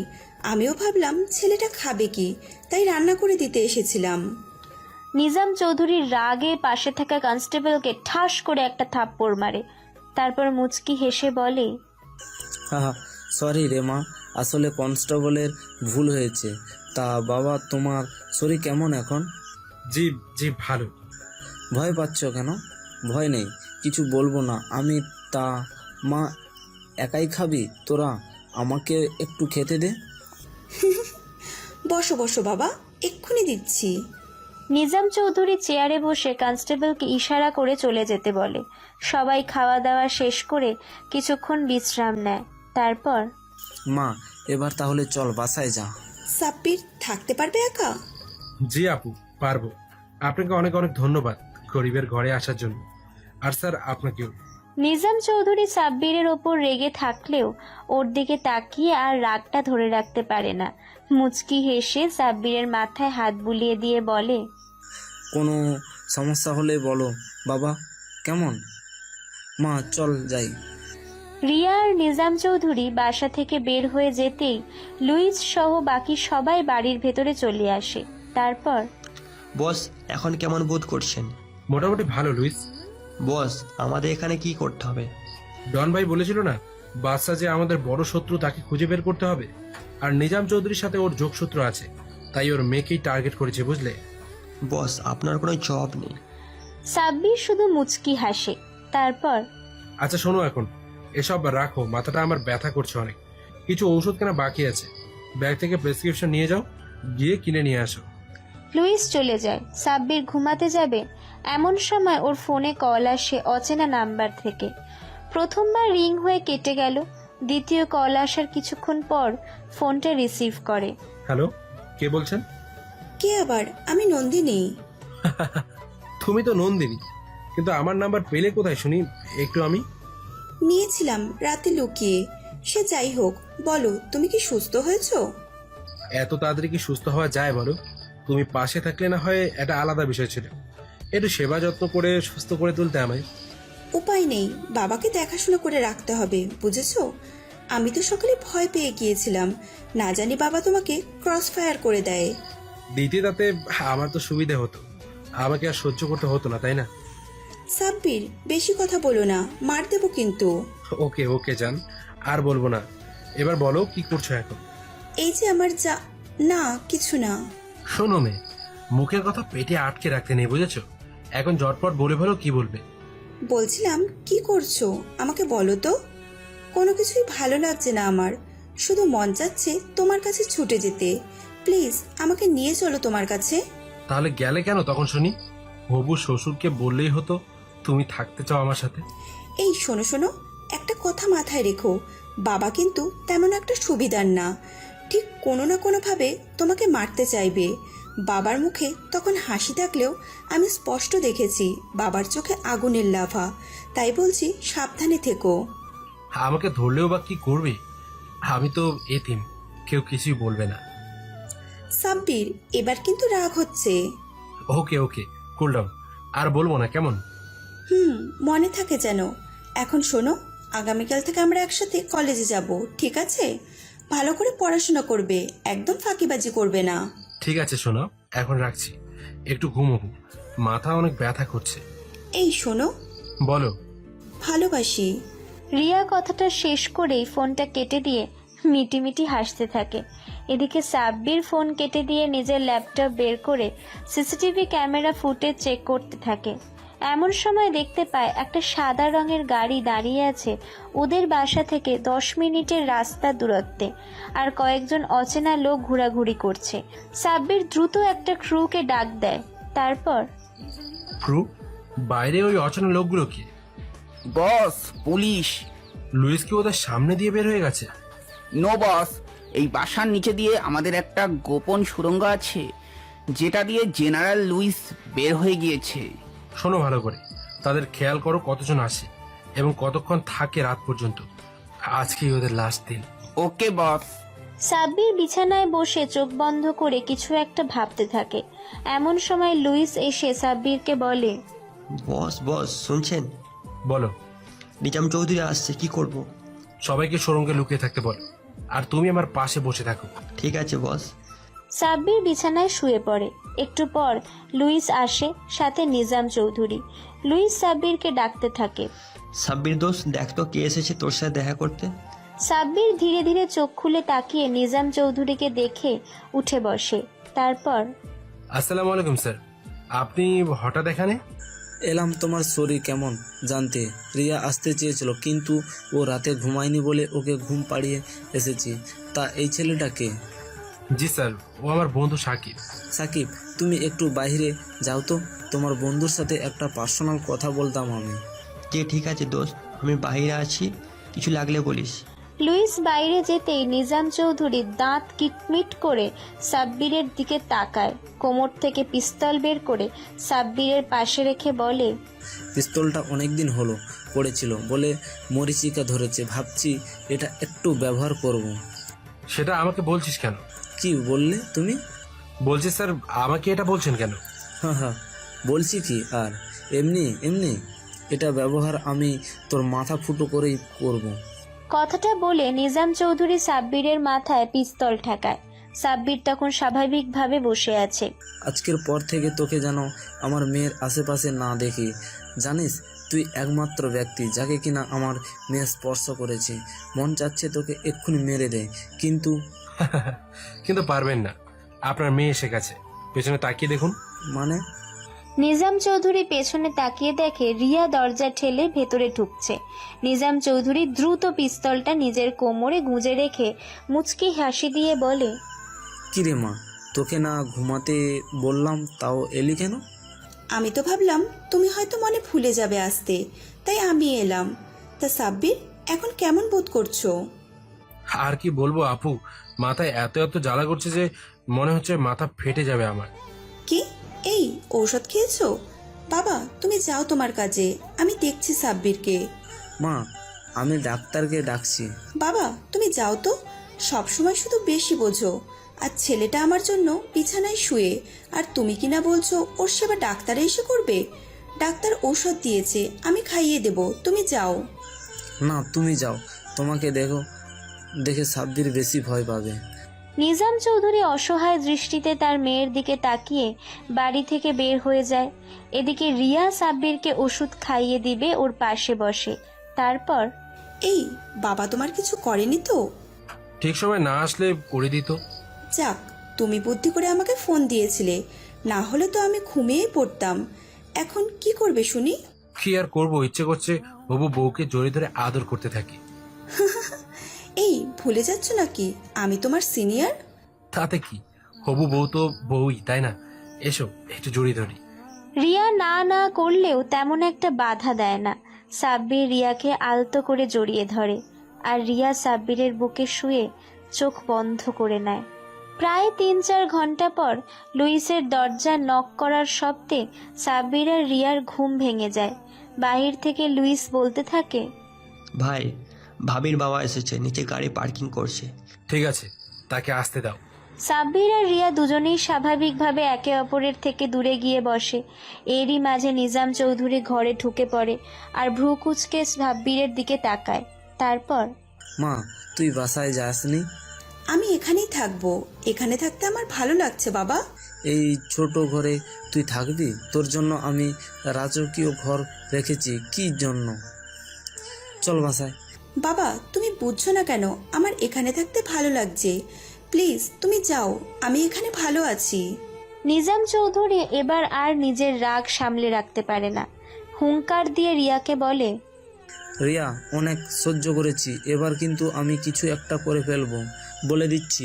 চুপচাপ বাসায় চল, এসব ভিখারির বাচ্চার জন্য তোকে কষ্ট করতে হবে না। বাবা একটা দিনই তো মাত্র, আগামীকাল চলে যাব, প্রমিস। ঠিক আছে, আজ আমি যাচ্ছি, তবে আগামীকাল কিন্তু আমি বাসায় নিয়ে যাব। ঠিক আছে, তুমি যাও। নিজাম চৌধুরী চলে যেতেই লুইস হাতে অনেকগুলো প্লেটে খাবার নিয়ে এসে রিয়াদের সামনে রাখে। রাত হয়ে গিয়েছে? জি ভাবি, রাত 10টা বেজে গিয়েছে। সাব্বির থাকো, আমি একটু ফ্রেশ হয়ে আসি। রিয়া বাথরুমে যেতেই সাব্বির ফিসফিস করে লুইসকে বলে, লুইস, আজ রাতে কিছু একটা হবে, বুঝতে পেরেছো? রিয়ার জন্য আমি কিছু করতে পারবো না। তুমি আরো লোক নিয়ে এসো, পুরো বাড়ি ঘিরে ফেলো, আর ফার্স্ট অচেনা সেই লোকগুলোকে ধরে নিয়ে যাও আমাদের গোডাউনে। জি বস, আমি শুনেছি, আর টেনশন করবেন না, সব কিছু বুলেট প্রুফ। আর আমি নিয়ে এসেছি 100 জনকে যারা লুকিয়ে আছে সরঙ্গে। রাত হলেই বের করে আনবো। ঠিক আছে, আর শোনো, খাওয়া দাওয়া করেছো? জি না বস, আপনাদের দিয়ে আমি গিয়ে খাবো। যাও খাওয়া দাওয়া করে নাও। লুইস চলে যায়। একটু পর রিয়া এসে সাব্বিরের পাশে বসে, সাব্বিরকে খাইয়ে দিতে থাকে। সাব্বির নিজেও রিয়াকে খাইয়ে দেয়। খাওয়া দাওয়া শেষে রিয়া প্লেটগুলো কিচেনে রেখে এসে সাব্বিরের পাশে শুয়ে ওকে জড়িয়ে ধরে বলে, এই তোমার মাঝে কি আছে এমন বলো তো, যে তোমার পাশে থাকতে আমার এত ভালো লাগে? ভালোবাসা, মায়া, অনুভূতি আর বিশ্বাস আছে, বুঝলি? এখন ঘুমিয়ে পড়ে যান, আগামীকাল তো কলেজ আছে, তাই না? কলেজে যাবে তুমি? হ্যাঁ। রিয়া সাব্বিরের কপালে আলতো করে ঠোঁট ছুঁয়ে দিয়ে চোখ বন্ধ করে ফেলে। আর ঠিক তখনই দূর থেকে একটা বুলেট এসে সাব্বিরের বিছানার পাশে বুলেটে আঘাত করে, কিন্তু বুলেট প্রুফ হওয়ায় কিচ্ছু হয়নি, হালকা শব্দ ছাড়া। ঠিক তখনই আরও কয়েকটা বুলেট এসে লাগে। সাব্বির মুচকি হেসে রিয়াকে জড়িয়ে ধরে ঘুমিয়ে পড়ে। পরের দিন সকালে রিয়া ঘুম থেকে উঠে জানালা খুলতে গিয়ে চমকে উঠে, পুরো জানালা ভাঙা। দ্রুত রিয়া সাব্বিরকে ডাকতে থাকে, সাব্বির শোনা, দেখো না জানলা অমন ভাঙা কেন? সাব্বির চোখ খুলে জানালার দিকে তাকায়, তারপর মৃদু হেসে বলে, মনে হয় কোনো চোর এসেছিল চুরি করতে। কিন্তু জানালা খুলতে পারেনি দেখে ভাঙতে নিয়েছিল। কি বলো, আমাদের বাসার জানলা তো একটা আঘাত করে ভেঙে যায়। এটা দামি গ্লাস, হয়তো বাড়িওয়ালা লাগিয়েছে। চলো ফ্রেশ হয়ে নেই, রান্না করতে হবে। ওই কুত্তা, লজ্জা নেই নাকি আমার শুনি? তুমি এখানে থাকো, আমি যাচ্ছি আগে, তারপর তুমি। আর নিজের লুঙ্গি কই দেখছো? শুধু আমার সামনে শর্ট প্যান্ট পরে দাঁড়িয়ে আছো। তাতে কি, বউয়ের সামনে আবার কিসের লজ্জা? ও হ্যালো মিস্টার, আগে কিছু করো তারপরে বউ বানিও। হ্যাঁ করি তো, এই যে রিয়াকে ভালোবাসি। রিয়া লজ্জা পেয়ে চলে যায় বাথরুমে। আর সাব্বির ড্রয়িং রুমে আসতে দেখেই লুইস নাস্তা বানিয়ে ফেলেছে। লুইস, গত রাতে কি হলো? বস ক্ষমা করবেন, হঠাৎ স্নাইপার দিয়ে আক্রমণ করেছিল আপনার ওপর। আমরা কাউকে মারিনি, সবগুলো জীবিত রেখেছি আপনাকে দেখাবো বলে। লুইস, স্নাইপার রিভলভার রেডি করো, আর তুমি দ্রুত লুকিয়ে সুরঙ্গে যাও, তোমার ভাবি আসবে। লুইস চলে যায়। সাব্বির খাবারগুলো নিয়ে চলে আসে রুমে। এসে দেখে রিয়া ফ্রেশ হয়ে বের হয়ে এসেছে। ফ্রেশ হয়ে গিয়েছো জান? এবার তুমি যাও। এই যে খাবার ব্যবস্থা হয়ে গেছে, আমি যাবো আর আসবো, ততক্ষণে তুমি শুরু করে দাও খাওয়া। তুমি এসো, একসাথে খাবো। সাব্বির ফ্রেশ হয়ে এসে খেতে থাকে, সাথে রিয়াও। খাওয়া দাওয়া শেষ করে রিয়া আর সাব্বির রেডি হয়ে চলে আসে নিচে। ঠিক তার কিছুক্ষণ পরই রিয়া ড্রাইভার গাড়ি নিয়ে আসে। রিয়া আর সাব্বির গাড়িতে ওঠে, চলে আসে কলেজে। সাব্বির আর রিয়া একসাথে গাড়ি থেকে নামতেই সবাই অবাক হয়ে তাকিয়ে থাকে। এদিকে আশিক রিয়া আর সাব্বিরকে একসাথে নামতে দেখে রাগে জ্বলতে থাকে। রিয়া সাব্বিরকে রেখে চলে যায় ক্লাসে, আর সাব্বির দাঁড়িয়ে আশেপাশে হাঁটতে থাকে। এমন সময় আবির, রাজ সহ আরো কয়েকজন সাব্বিরকে ঘিরে ধরে। তারপর, কি রে হিরো, ভালোই দেখছি রিয়ার সাথে লুতুপুতু করছিস। কি বলছেন ভাইয়া, এসব লুতুপুতু এটা আবার কি? জানিস না লুতুপুতু কি? তাহলে বল, তুই আর রিয়া একসাথে এলি কেন? রিয়া আপুই আমাকে বলেছিল তার গাড়িতে উঠতে, তাই তো আমি বাধ্য হয়ে উঠেছিলাম। শোন, আজকের পর থেকে রিয়ার আশেপাশে আসবি না, মনে থাকবে? জি। সাব্বির চলে আসে আবিরদের সামনে থেকে, আর কিছুটা দূরে গিয়ে ফোন দেয় লুইসকে। লুইস, কলেজে এসে তো আরো কয়েকটার ব্যবস্থা করতে হবে, শালাগুলো খুব বেড়ে গিয়েছে। ওকে বস। সাব্বির ফোন রেখে আশেপাশে হাঁটতে থাকে। এমন সময় রিয়া এসে সাব্বিরকে বলে, এই আবির তোমাকে কি বললো? শালাকে আজ আমি মেরেই ফেলবো। না, কিছু বলিনি, এমনি বললো আমার মাথায় ব্যান্ডেজ কেন। বলনি কেন? হবু বউ ধাক্কা মেরে ফাটিয়ে দিয়েছে।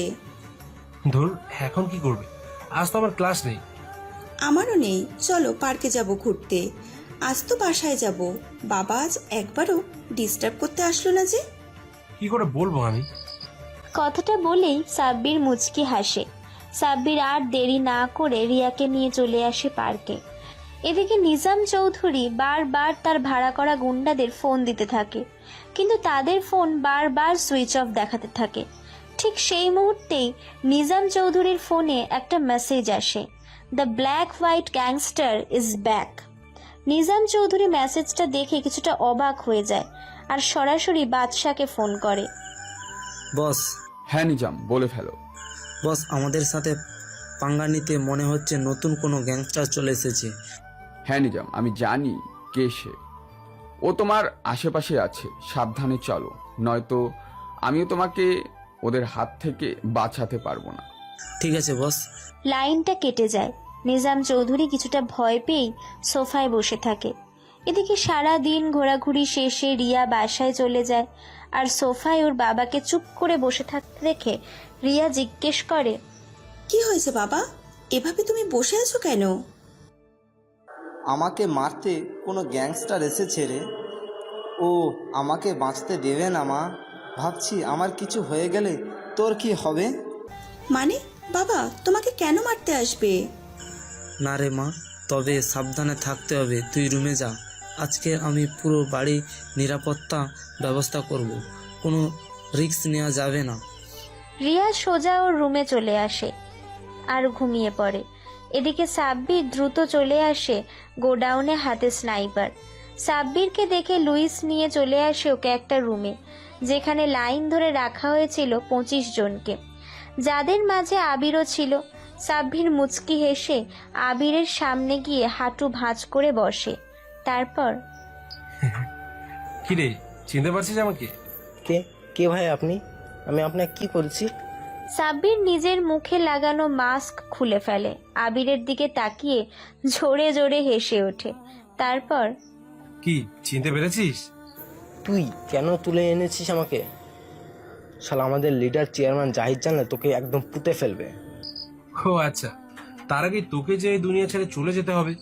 সাব্বির স্নাইপার রিভলভার আবিরের মাথায় ঠেকাতেই ভয় কাঁপতে শুরু করে আবির, আর বলতে থাকে, ভাই ভাই আমাকে মারবেন না, আপনি যা বলবেন আমি তাই করব ভাই। গুড, লাইনে এসেছিস। তবে এবার বলতো, তোদের বসকে আমি কোথায় পাবো? কোথায় আবার? শালা তো এখন নাইট ক্লাবে ফুর্তি করতে ব্যস্ত। রাইট, তোকে আর আমার দরকার নেই, ছেড়ে দিলাম, ভালো থাকিস। কথাটা বলেই রিভলভারের ট্রিগারে চাপ দিতেই 6 ইঞ্চি মোটা আর 3 ইঞ্চি লম্বা বুলেট ঢুকে যায় আবিরের মাথায়। তারপর এক সিরিয়ালে দাঁড়িয়ে থাকা সবগুলোকে পরপর কয়েক রাউন্ড গুলি করে নিমেষে শেষ করে ফেলি। বস এখন কি করবেন? চলো, রক্তের খেলা যখন শুরু হয়ে গেছে, বসের সবগুলো শত্রুকে মেরে দেব। বসকে কি জানাবো বস? তার দরকার নেই, কাজ শেষ করে জানাবো। এখন চলো যাওয়া যাক, জাহিদের খোঁজটা মিটিয়ে আসি। সাব্বির লুইস সহ প্রায় 40 জন ক্রু চলে আসে নাইট ক্লাবে, যেখানে কোনো ছেলে মানুষ নেই, সব অর্ধনগ্ন নারীতে ভর্তি। সাব্বিরদের ঢুকতে দেখে সবগুলো মেয়ে ভয় পেয়ে নিজেদের কাপড় পরতে ব্যস্ত হয়ে পড়ে। আর তখনও মদের নেশায় বুঁদ হয়েছিল জাহিদ। বস এত মাতাল, একে কি করব? এদের সাথে কি আর করবো, গুলি মেরে দিয়ে চলো। শালা মশা মারতে কামান নিয়ে এসেছিলাম আমরা। লুইস পরপর কয়েক রাউন্ড গুলি করে জাহিদের মাথায়, তারপর সেখান থেকে চলে আসে বাসায়। সাব্বির বাসায় আসতেই গোসল করতে থাকে। ঠিক তখনই একটা ফোন আসে অচেনা নাম্বার থেকে। সাব্বির রিসিভ করতেই অচেনা কেউ ভয়ঙ্কর কণ্ঠে বলে, তোর গার্লফ্রেন্ডকে বাঁচাতে চাইলে চলে আয় এক্ষুনি, না হলে শেষ করে দেব রে, শেষ করে দেব। হ্যাঁ, হ্যালো, কে বলছেন? কিন্তু ওপাশ থেকে কোনো কথা আর ভেসে আসে না, শুধু আসে একটা বিকট হাসির শব্দ। সাব্বির দ্রুত লুইস সহ আরও 20টা ক্রিউকে নিয়ে চলে আসে রিয়াদের বাসায়, কিন্তু সবকিছুই তো স্বাভাবিক। সাব্বির বুঝতে পারে কেউ তাকে ধোঁকা দিয়েছে। সাব্বির পাইপ বেয়ে রিয়ার রুমের সামনে যায় আর দেখে রিয়া গভীর ঘুমে আচ্ছন্ন। সাব্বির কিছুটা মুচকি হেসে চলে আসে সেখান থেকে। পরের দিন সকালে সাব্বিরের ঘুম ভেঙে যায়। রিয়ার ফোন দ্রুত রিসিভ করে সাব্বির, কিন্তু রিসিভ করেই সাব্বির অবাক হয়ে যায়। রিয়ার ফুঁপিয়ে কান্না করার শব্দ। সাব্বির কিছুটা ব্যস্ত হয়ে বলে, কি হয়েছে রিয়া, এভাবে কাঁদছো কেন?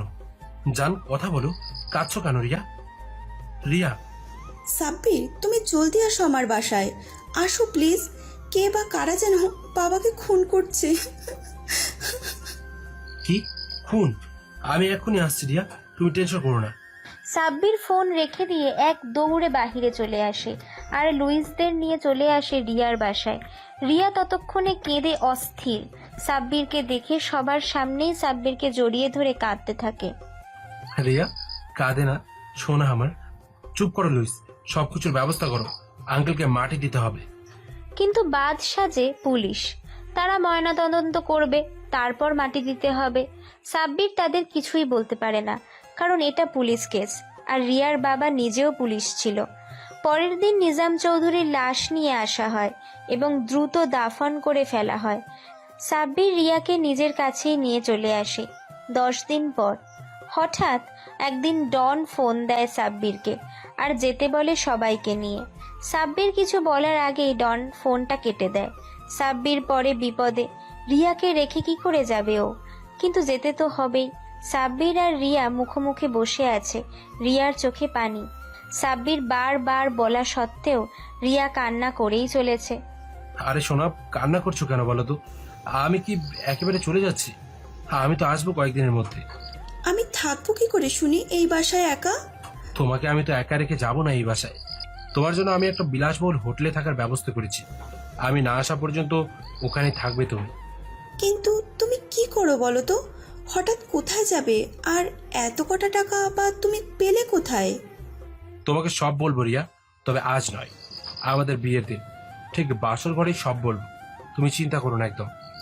ঠিক আছে, তবে তাড়াতাড়ি আসবে, কথা দাও। এই যে আমার জানুটাকে কথা দিলাম, আমি কাজ শেষ করেই চলে আসবো, আর আসার সময় বউটার জন্য অনেক অনেক কিছু নিয়ে আসবো। কিছু আনতে হবে না। আর শোনো, ফিরে এসেই কিন্তু আমাকে বিয়ে করতে হবে। আমি আর তোমার এত কাছে থেকেও স্বামীর ভালোবাসা থেকে বঞ্চিত হতে চাই না। আচ্ছা এখন চলো যাওয়া যাক। সাব্বির রিয়াকে হোটেলে রেখে দ্রুত চলে আসে ডনের কাছে। তারপর, ভাই হঠাৎ এত জরুরি তলব? তোকে দেখার ইচ্ছে হয়েছিল রে, অনেক দিন তো হলো তোকে আমি দেখি না, আর আমাদের মনে হচ্ছে সময় শেষ রে। মানে? আমার চেয়েও বাদশা 1000 গুণ বেশি লোক রেডি করেছে। ও আমাদের বাঁচতে দিবে না, আমাদের মেরে ফেলবে ও। ভাই একদম ভয় পেও না, শালাকে একদম শেষ করে ফেলবো। আর জানো, বাদশাকে চেনা একমাত্র ব্যক্তি নিজাম চৌধুরীকে আমি হত্যা করেছি। হ্যাঁ বাদশা নিজেই মেরে দিয়েছে। ও জানতো আমি চিনি নিজামকে, আর চাইনি নিজাম নিজের জান বাঁচাতে সব বলে দেয়। সাব্বির আর কিছু বলতে যাবে তার আগে চারপাশ থেকে বুলেট ছুটে আসতে থাকে, চারিদিকে হাজার হাজার লোক। এমন সময় ডনের পায়ে গুলি লাগে। সাব্বির পাল্টা গুলি করতে যাবে তার আগেই ডন সাব্বিরকে থামিয়ে দেয় আর বলে, না সাব্বির না, গুলি চালাস না ভাই। লুইস দ্রুত সাব্বিরকে নিয়ে সুড়ঙ্গ দিয়ে বের হয়ে যাও। কিন্তু বস, আপনাকে একা রেখে কি করা যায়? ডন হুঙ্কার ছাড়ে, লুইস যাও তাড়াতাড়ি, বের হয়ে যাও, ওরা এসে পড়েছে।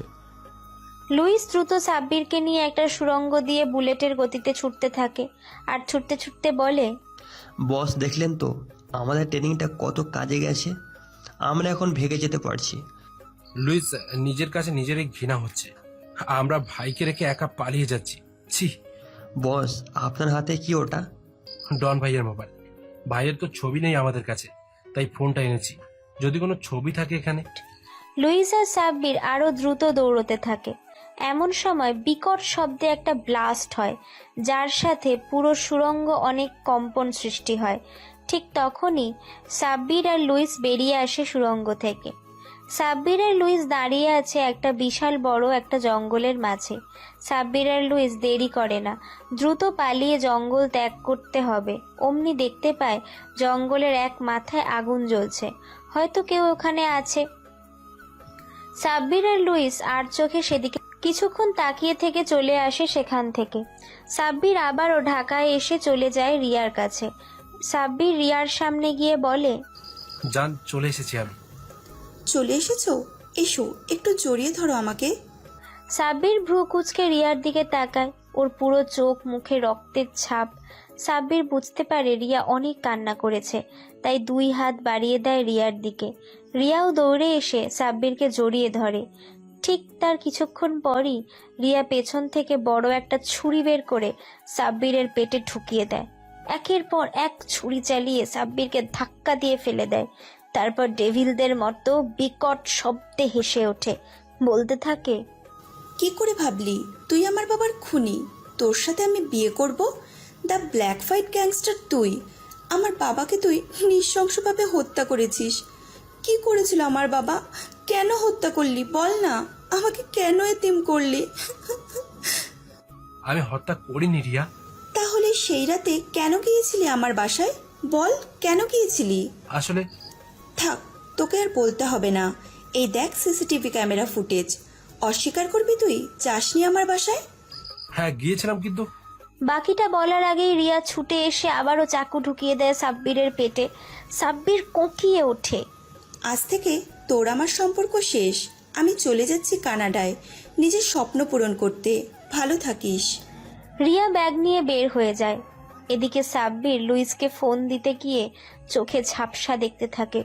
ধীরে ধীরে সাব্বিরের চোখ বন্ধ করে ফেলে। নিঃশ্বাস ভারী হয়ে আসে সাব্বিরের। 3 মাস পর ধীরে ধীরে চোখ খুলে তাকায় সাব্বির। আশেপাশে তাকাতে থাকে ও। বিশাল বড় একটা রুমে শুয়ে আছে ও। ঠিক তখনই একটা নার্স এসে সাব্বিরকে চোখ খুলতে দেখে দৌড়ে চলে যায় রুম থেকে। আর কিছুক্ষণ পরই ডাক্তারকে ডেকে নিয়ে চলে আসে, আর তাদের পেছন পেছন ছুটে আসে লুইস। ডাক্তার অনেকক্ষণ সাব্বিরকে চেক আপ করে মুচকি হেসে লুইসকে বলে, লুইস, তোমার জিদের কাছে আমরা হার মেনেছি। গান ফিরে টসেছি। তোমার পেশেন্টের এখন বিপদমুক্ত, কোনো টেনশন নেই। আর 1 মাস লাগবে ওর স্বাভাবিকভাবে কোনো কিছু খেতে। লুইস ডাক্তারকে বিদায় করে সাব্বিরের পাশে এসে বসে। তারপর সাব্বিরের মাথায় হাত বুলিয়ে দিতে থাকে। তারপর বলে, বস এখন আপনি সুস্থ আছেন, দ্রুত ভালো হয়ে যাবেন বস, কোনো চিন্তা নেই আর। সাব্বির চোখের ইশারায় সম্মতি জানায়। 1 মাস পর সাব্বির দাঁড়িয়ে আছে 10 তলা বিল্ডিং এর সামনে। তার পাশেই দাঁড়িয়ে আছে লুইস। লুইস, বলতে পারো রিয়া এমন কেন করলো? আর ওকে ওর বাবার ভিডিওটা কে দিল? বস ওটা সিসিটিভির ক্যামেরা ফুটেজ নয়, সেটা কি আপনি জানেন? হ্যাঁ, সেই জন্যই তো বললাম, ভিডিওটা কে করলো আর রিয়াকেই বা দিল কে? বস আমার মনে হয় আমাদের সাথে কি একজন গেম খেলছে, ঠিক দাবা খেলা গুটির মতো। হ্যাঁ, আমিও বুঝতে পেরেছি। দেখি রিয়ার ফোনটা দাও তো। লুইস রিয়ার ফোনটা সাব্বিরকে দেয়। সাব্বির কিছুক্ষণ ঘাটাঘাটি করার পর দেখতে পায় একটা নাম্বার থেকে রিয়াকে এইসব দেওয়া হয়েছে। সাব্বির ফোন দেয় সেই নাম্বারে, কিন্তু সাব্বিরকে অবাক করে দিয়ে লুইসের হাতে থাকা ডনের ফোনে কল চলে যায়। সাব্বির বিস্ময়ে ভরা চোখে লুইসের হাতের দিকে তাকায়। লুইস নিজেও অবাক। বস তার মানে এইসব কিছুর মূল ডন? হ্যাঁ, এই হলো তবে আসল রহস্য। ডন নিজেই আমাদের নিয়ে গেম পরিচালনা করছে। শালাকে ওর চালে ওকে ফাঁসিয়ে দেবো আমি। দেশে যাওয়ার ব্যবস্থা করো লুইস। ঠিক করেছি বস, আজকে আমাদের ফ্লাইট। সাব্বির আর লুইস চলে আসে বাংলাদেশে। তবে দেশে আসার আগেই লুইস ওর গ্যাংস্টার বন্ধুদের থেকে 200 জন ক্রিউকে নিয়ে চলে আসে। সাব্বির আর লুইস দাঁড়িয়ে আছে সেই জঙ্গলের সামনে যেখানে সুড়ঙ্গের শেষ। সাব্বির লুইসের দিকে তাকায় আর লুইস বলে ওঠে, বস এখানে দেখছি কিছুই বদলায়নি, এখনো সেই একই সময় আগুন জ্বলছে। হ্যাঁ তাই তো, তাহলে কি সেই একই ব্যক্তি এখানেই রয়েছে? Soldier, ready and move fast. Sabbir আর লুইস সাথে পুরো 500 জন ক্রিউ ঘিরে ফেলে পুরো জঙ্গলে আর সামনে এগিয়ে যেতে থাকে। সাব্বির আর লুইস অনেকটা কাছে চলে আসে যেখানে আগুন জ্বলছিল, আর কাছে আসতেই শুনতে পায় কারো কণ্ঠ। হা হা, শালা কি দারুণ আছি আমার এখানে, তাই না জাহিদ? হ্যাঁ, শালা এসেছিল আমাদের মারতে। এখন তো মনে হয় শালা নিজেই মরে পচে ভূত হয়ে গিয়েছে। কিন্তু কষ্ট হচ্ছে আমার, বুঝলে জাহিদ। রিহা আমাকে ওর বাবা ভাবতো, কিন্তু ও তো জানে না আমি ওর বাবা মাকে খুন করেছিলাম শুধুমাত্র টাকার জন্য। ওদের বাড়ির ড্রাইভার ছিলাম আমি।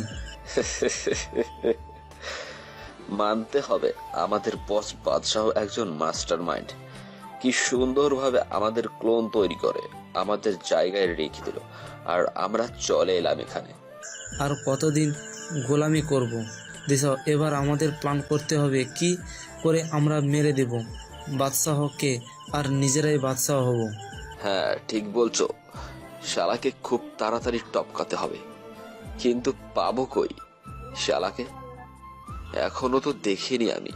হে হে, আমি দেখছি, তুই টেনশন করিস না, আমি জানি শালা কোথায় থাকে। ঠিক সেই মুহূর্তে সাব্বির, লুইস সহ সবাই নিজাম চৌধুরী আর জাহিদের সামনে চলে আসে। লুইস, ভিডিও করছো তো? জি বস, একদম ফুল এইচডি ভিডিও করেছি। এটা এখন বাদশাকে পাঠাবো। শালা যার খায় তাকেই মারতে চাই। সাব্বির, তুই বেঁচে আছিস? কেন, কি ভেবেছিলি আমাকে মেরে ফেলতে পারবি? শালা এবার তোদের মৃত্যু কনফার্ম রে। বাচ্চাকে পাঠিয়ে দাও ভিডিও লুইস। এই না, এমন করিস না, তুই যা বলবি আমি তাই করব। সত্যি তো ভেবেছিলিস? হা, সত্যি বলছি, তুই যা বলবি আমি তাই করব। প্লিজ তবুও ভিডিওটা বাদশাকে দেস না। বল বাচ্চা কোথায় আছে? নিজাম চৌধুরী একটা ঠিকানা বলে। ঠিকানা শুনে সাব্বির অট্ট হাসি দিয়ে নিজাম চৌধুরী আর জাহিদকে নিয়ে চলে আসে। পরের দিন সকাল হতেই সাব্বির নিউজ পেপার হাতে নেয়, আর যা দেখে তা দেখার জন্য মোটেও প্রস্তুত ছিল না সাব্বির।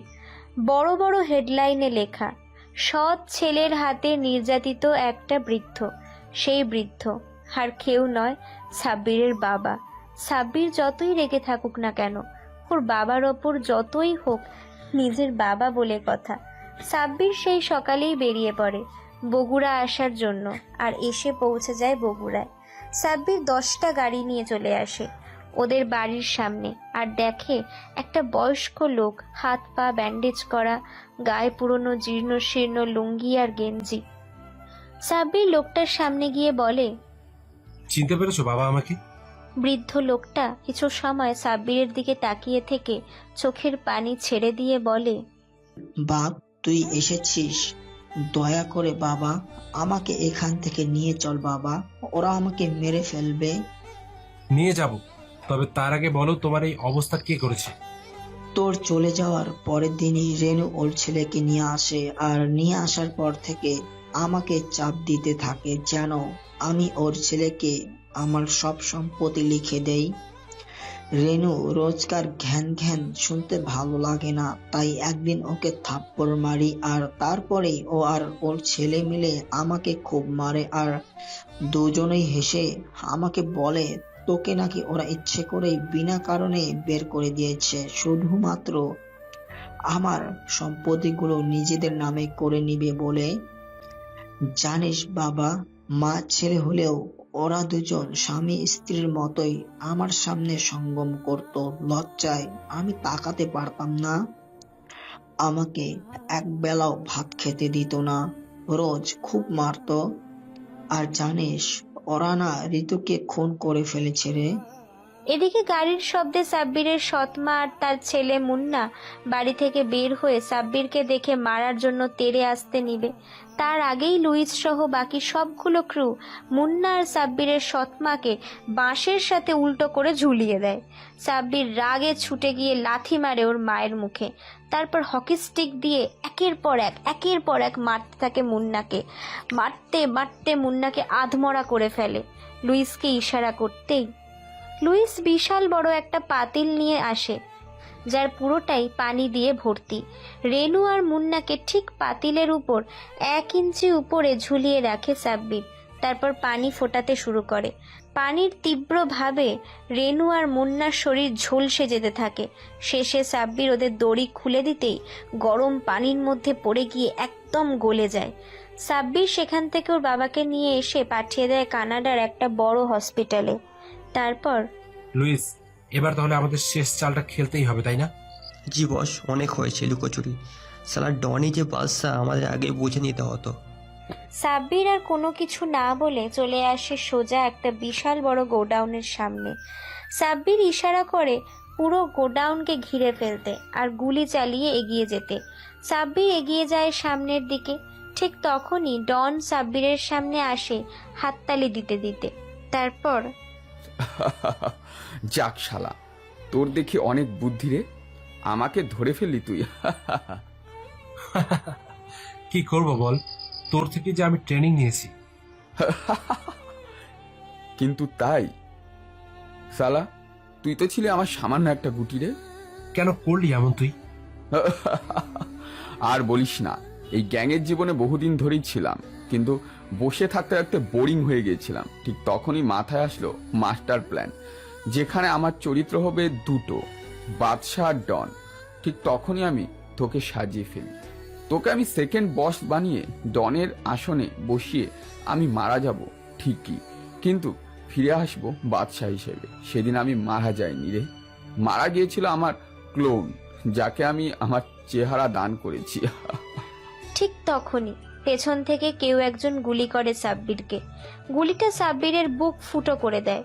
কোনো রকমে সাব্বির পেছনে তাকিয়ে দেখে গুলিটা আর কেউ নয়, লুইস নিজে করেছে। বাদশাহ হাসতে হাসতে লুইসকে জড়িয়ে ধরে, বলে, লুইস সাব্বাস, আমার কথা রাখার জন্য তোমাকে আমি বহু উপরে উঠিয়ে দেব। বাদশাহ ওরফে ডন কথাটা বলেই পকেট থেকে পিস্তল বের করে গুলি করে ঝাঁঝরা করে দেয় লুইসের দেহ। আর তারপর ডন বিকট শব্দে হাসতে হাসতে বলে, নাও গেম ইজ ওভার। কিন্তু ঠিক সেই সময় পেছন থেকে কেউ একজন গুলি করে বাদশার বুকে। বাদশাহ অবাক হয়ে পেছনে তাকিয়ে দেখে সাব্বির দাঁড়িয়ে। কি ভেবেছিলি তুই? গেম কি তোর ভাবনা অনুযায়ী চলবে? আমি কি পারি না কোনো চাল চালতে? আমার আগেই সন্দেহ হয়েছিল লুইস এর ওপর, যখন আমি ওকে দেখেছিলাম গত রাতে তোর সাথে কথা বলতে, আর তারপরেই নিজের চেহারায় একটা ক্লোন তৈরি করি। আর তোর সামনে নিয়ে আসি। বাকিটা তো তুই দেখলি। আমাকে মারিস না, ভুলে যাস না আমি তোকে এত দূর এনেছি। এটাই ছিল তোর বড় ভুল। সাব্বির আর কোনো কথা না বলে পরপর গুলি করে ডনের মাথায়। তারপর সেদিনই চলে আসে কানাডায়, ওর বাবা যে হসপিটালে রয়েছে সেখানে। সাব্বির ওর বাবার পাশে বসে আছে। ঠিক তখনই কেউ একজন পেছন থেকে ডাকে সাব্বিরকে। সাব্বির পেছন দিকে ফিরে তাকাতে দাঁড়িয়ে দেখে রিয়াকে। রিয়া সাব্বিরকে দেখে ঘৃণায় চলে যেতে নিবে, তার আগেই সাব্বির রিয়ার হাত ধরে ফেলে। এ কি করেছেন উনি? আমার হাত ধরছেন কেন? ছাড়ুন বলছি। আমি জানি তুমি রেগে আছো আমার ওপর, আমিও আর তোমাকে ডিস্টার্ব করব না। তবে একটা জিনিস দেখাতে চাই তোমাকে, দেখবে? হ্যাঁ দেখান, কি দেখাবেন? তারপর আমাকে মুক্তি দিন। সাব্বির পকেট থেকে লুইসের করা ভিডিওটা দেখায় রিয়াকে। রিয়া অবাক নয়নে ভিডিওটা দেখে চুপ করে চলে যায় রুম থেকে। সাব্বির ওর বাবাকে নিয়ে হসপিটাল থেকে বের হতে যাবে, তার আগেই রিয়া এসে সাব্বিরের সামনে দাঁড়ায়। তারপর কোমরে হাত দিয়ে রাগী চোখে বলে, এই তুমি এত খারাপ কেন বলো তো? এর আগে আমি তোমাকে ভুল বুঝেছি, আর এখন তুমি। তো কি করব? কিছুই না, ভুল বোঝাবুঝি না হয় আমাদের মাঝেই থাক। বাবাকে তো নাতি নাতনির মুখ দেখাতে হবে, তাই না? হ্যাঁ, কিন্তু দেখাবো কি করে? তোমার বৌমা যে এখন আমাকে মেনে নেয়নি। কে বলেছে নেয়নি? এই যে নিয়েছি তো। রিয়া কথাটা বলেই সাব্বিরকে শক্ত করে জড়িয়ে ধরে আর কানে কানে ফিসফিস করে বলে, এই সামিয়ার আব্বু, ভালোবাসি। হ্যাঁ রাফসানের আম্মু, আমিও তোমাকে ভালোবাসি। ডিয়ার পাঠক পাঠিকাগণ, গল্পটা কেমন লাগলো জানাবেন। রাফসান চর সাদিয়া হলো রিয়া আর সাব্বিরের ফিউচার বেবি। আর হ্যাঁ, অবশ্যই বলবেন গল্পটা কেমন হয়েছে। ধন্যবাদ।